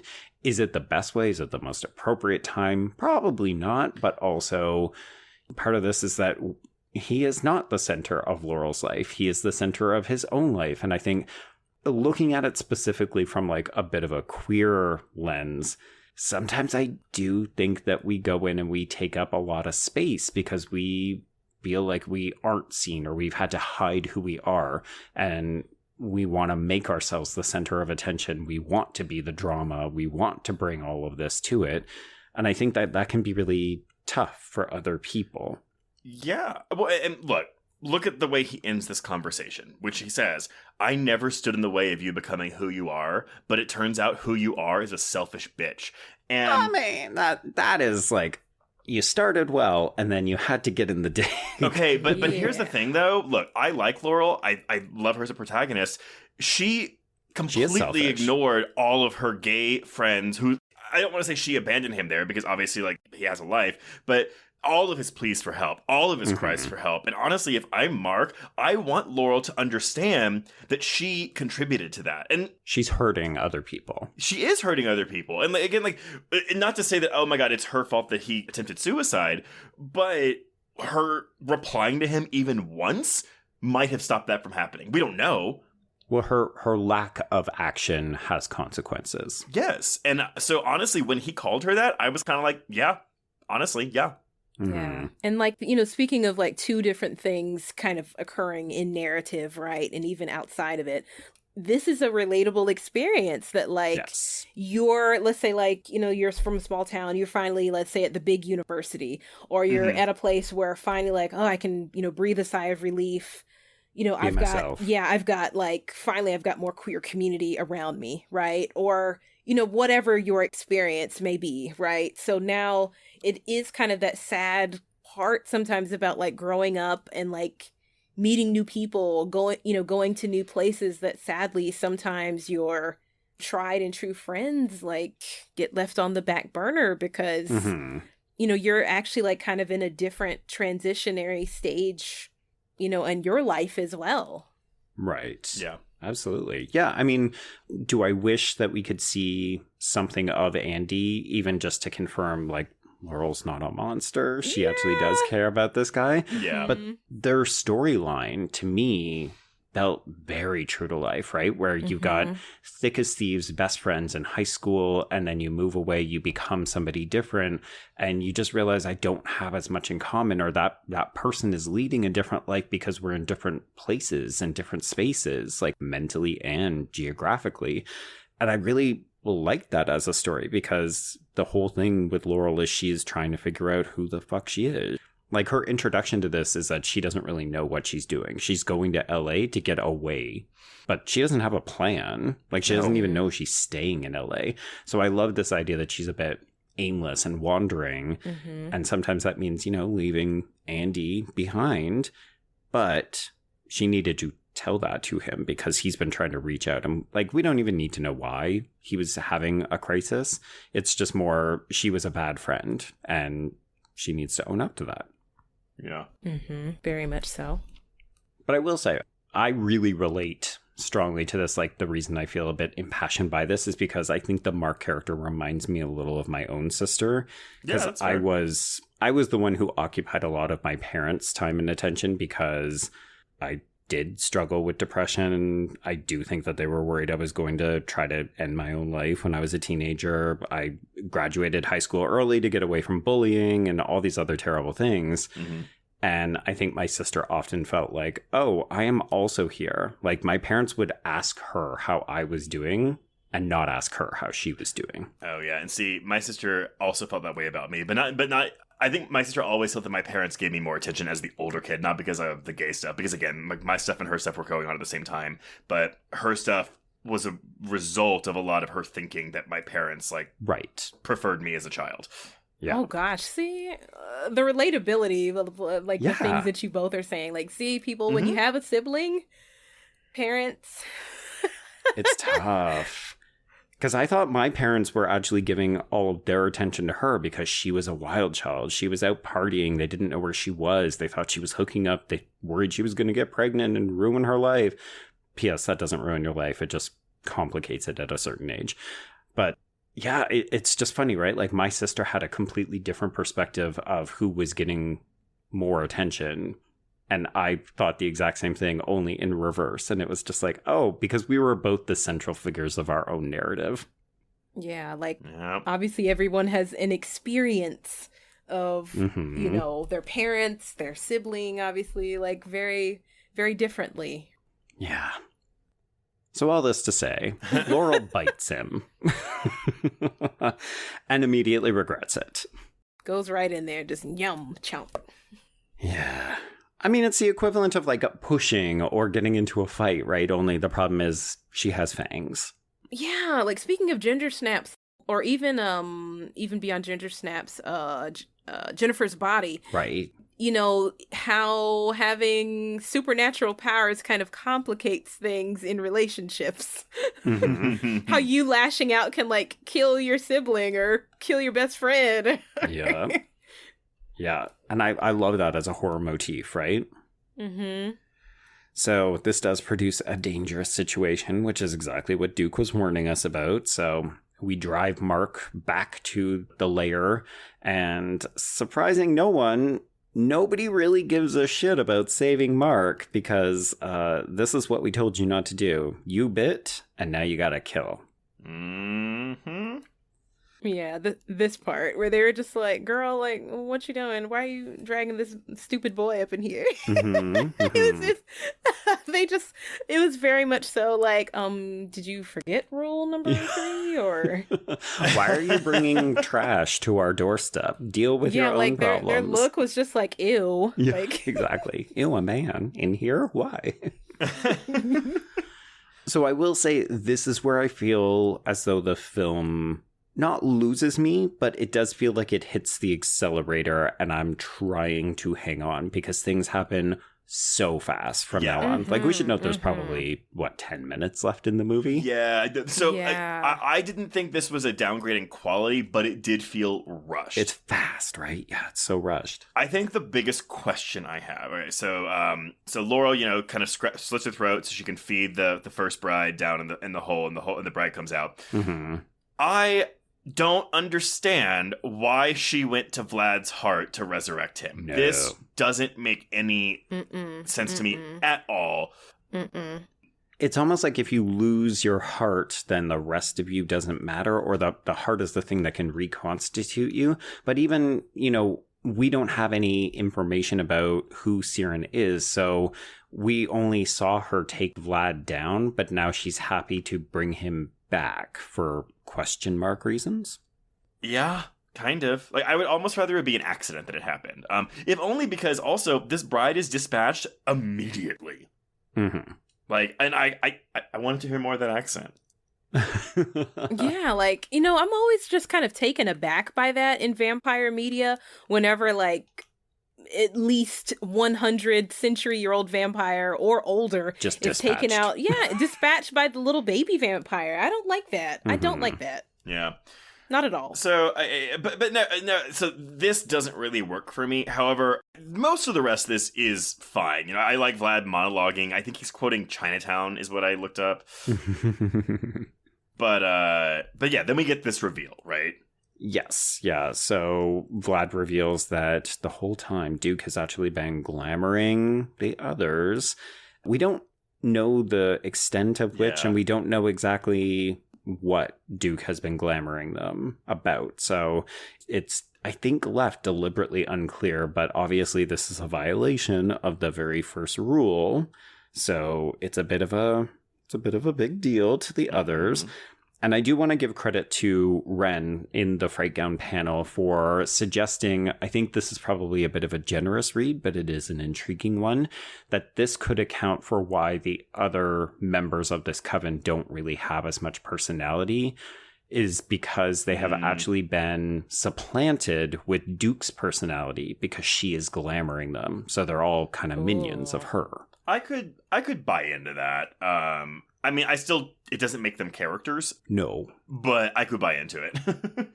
Particularly if you're watching it and saying, I guess I just wish that they had more distinctive personalities. Like, why aren't we getting more of that? It's like, oh, well, because of this. But that's why the way the movie ends, I was like, all right, cool. Like, I'm ready for number 2. 100%. Yeah. But yeah, like now we have, with that, I love that. So see, Ren, you're brilliant. First of all, I love you. Hi, Ren.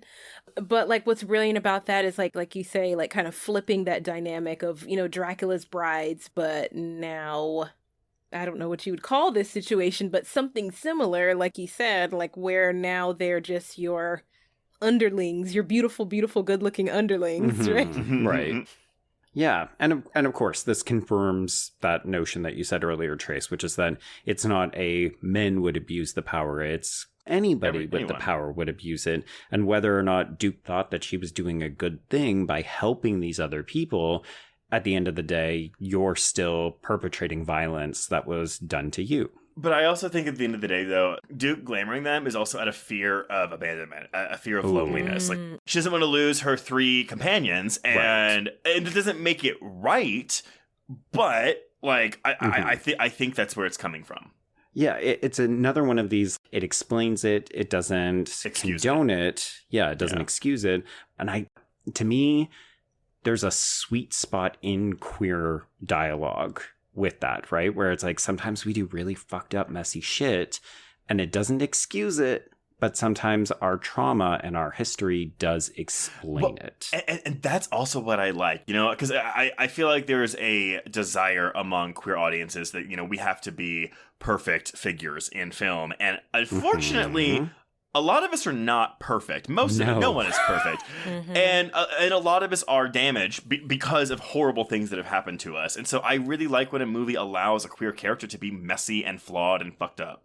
And Dani, I know that this was a big topic of conversation about, like, okay, here we go with trans representation in this film. Not only is it the lead, but also we have all these other queer identities, strong female characters as well.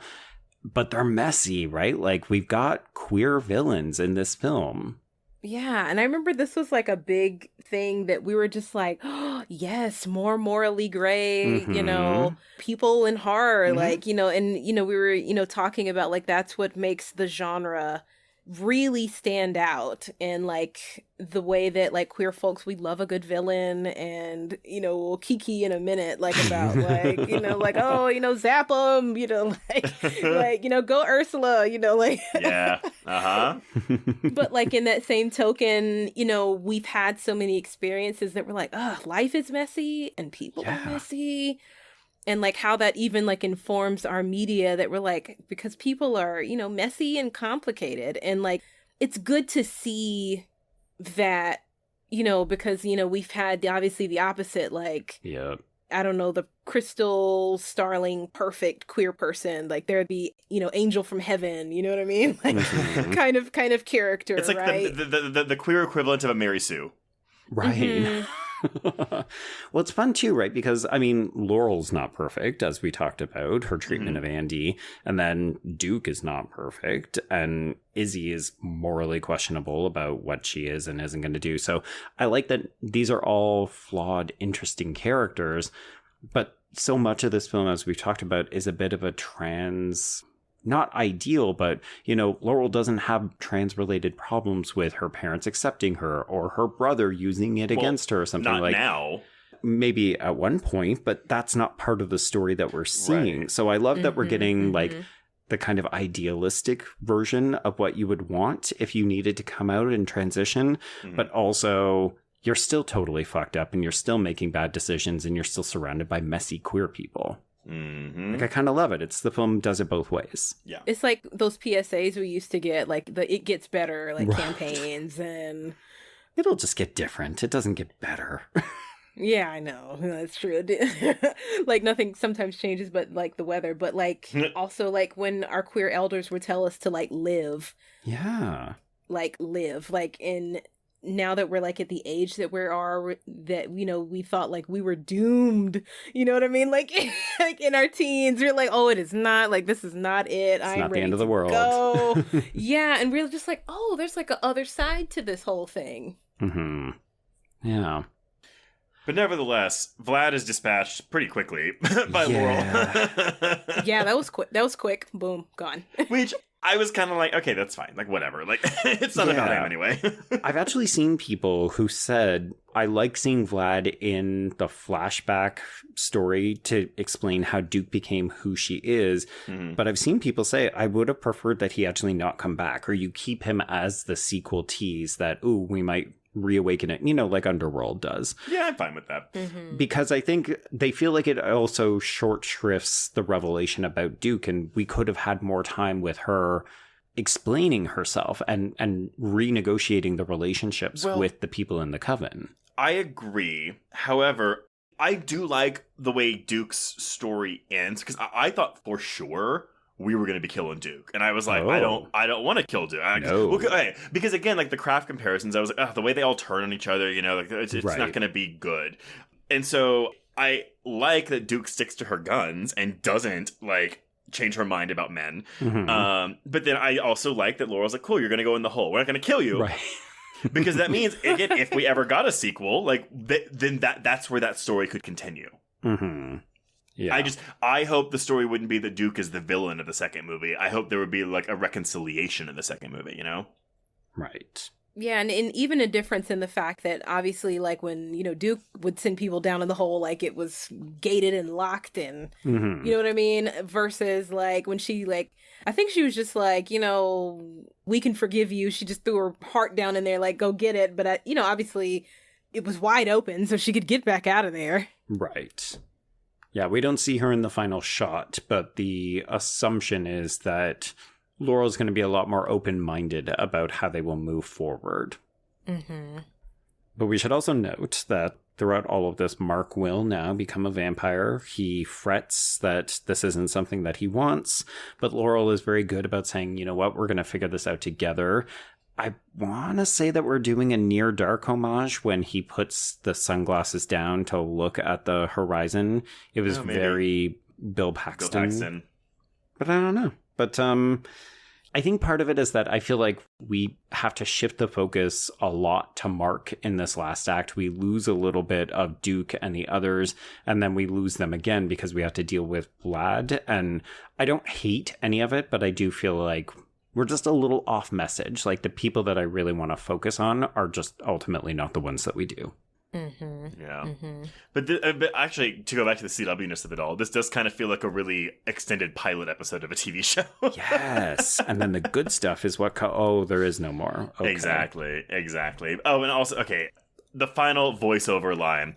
Well, that was fun. I hope they make more of these. And I promise, there's no way I'd get pregnant in the fourth one, which I was like, okay, boom. Yeah. It's fine. That's clearly a Breaking Dawn reference, but I'm just like, okay, it's whatever.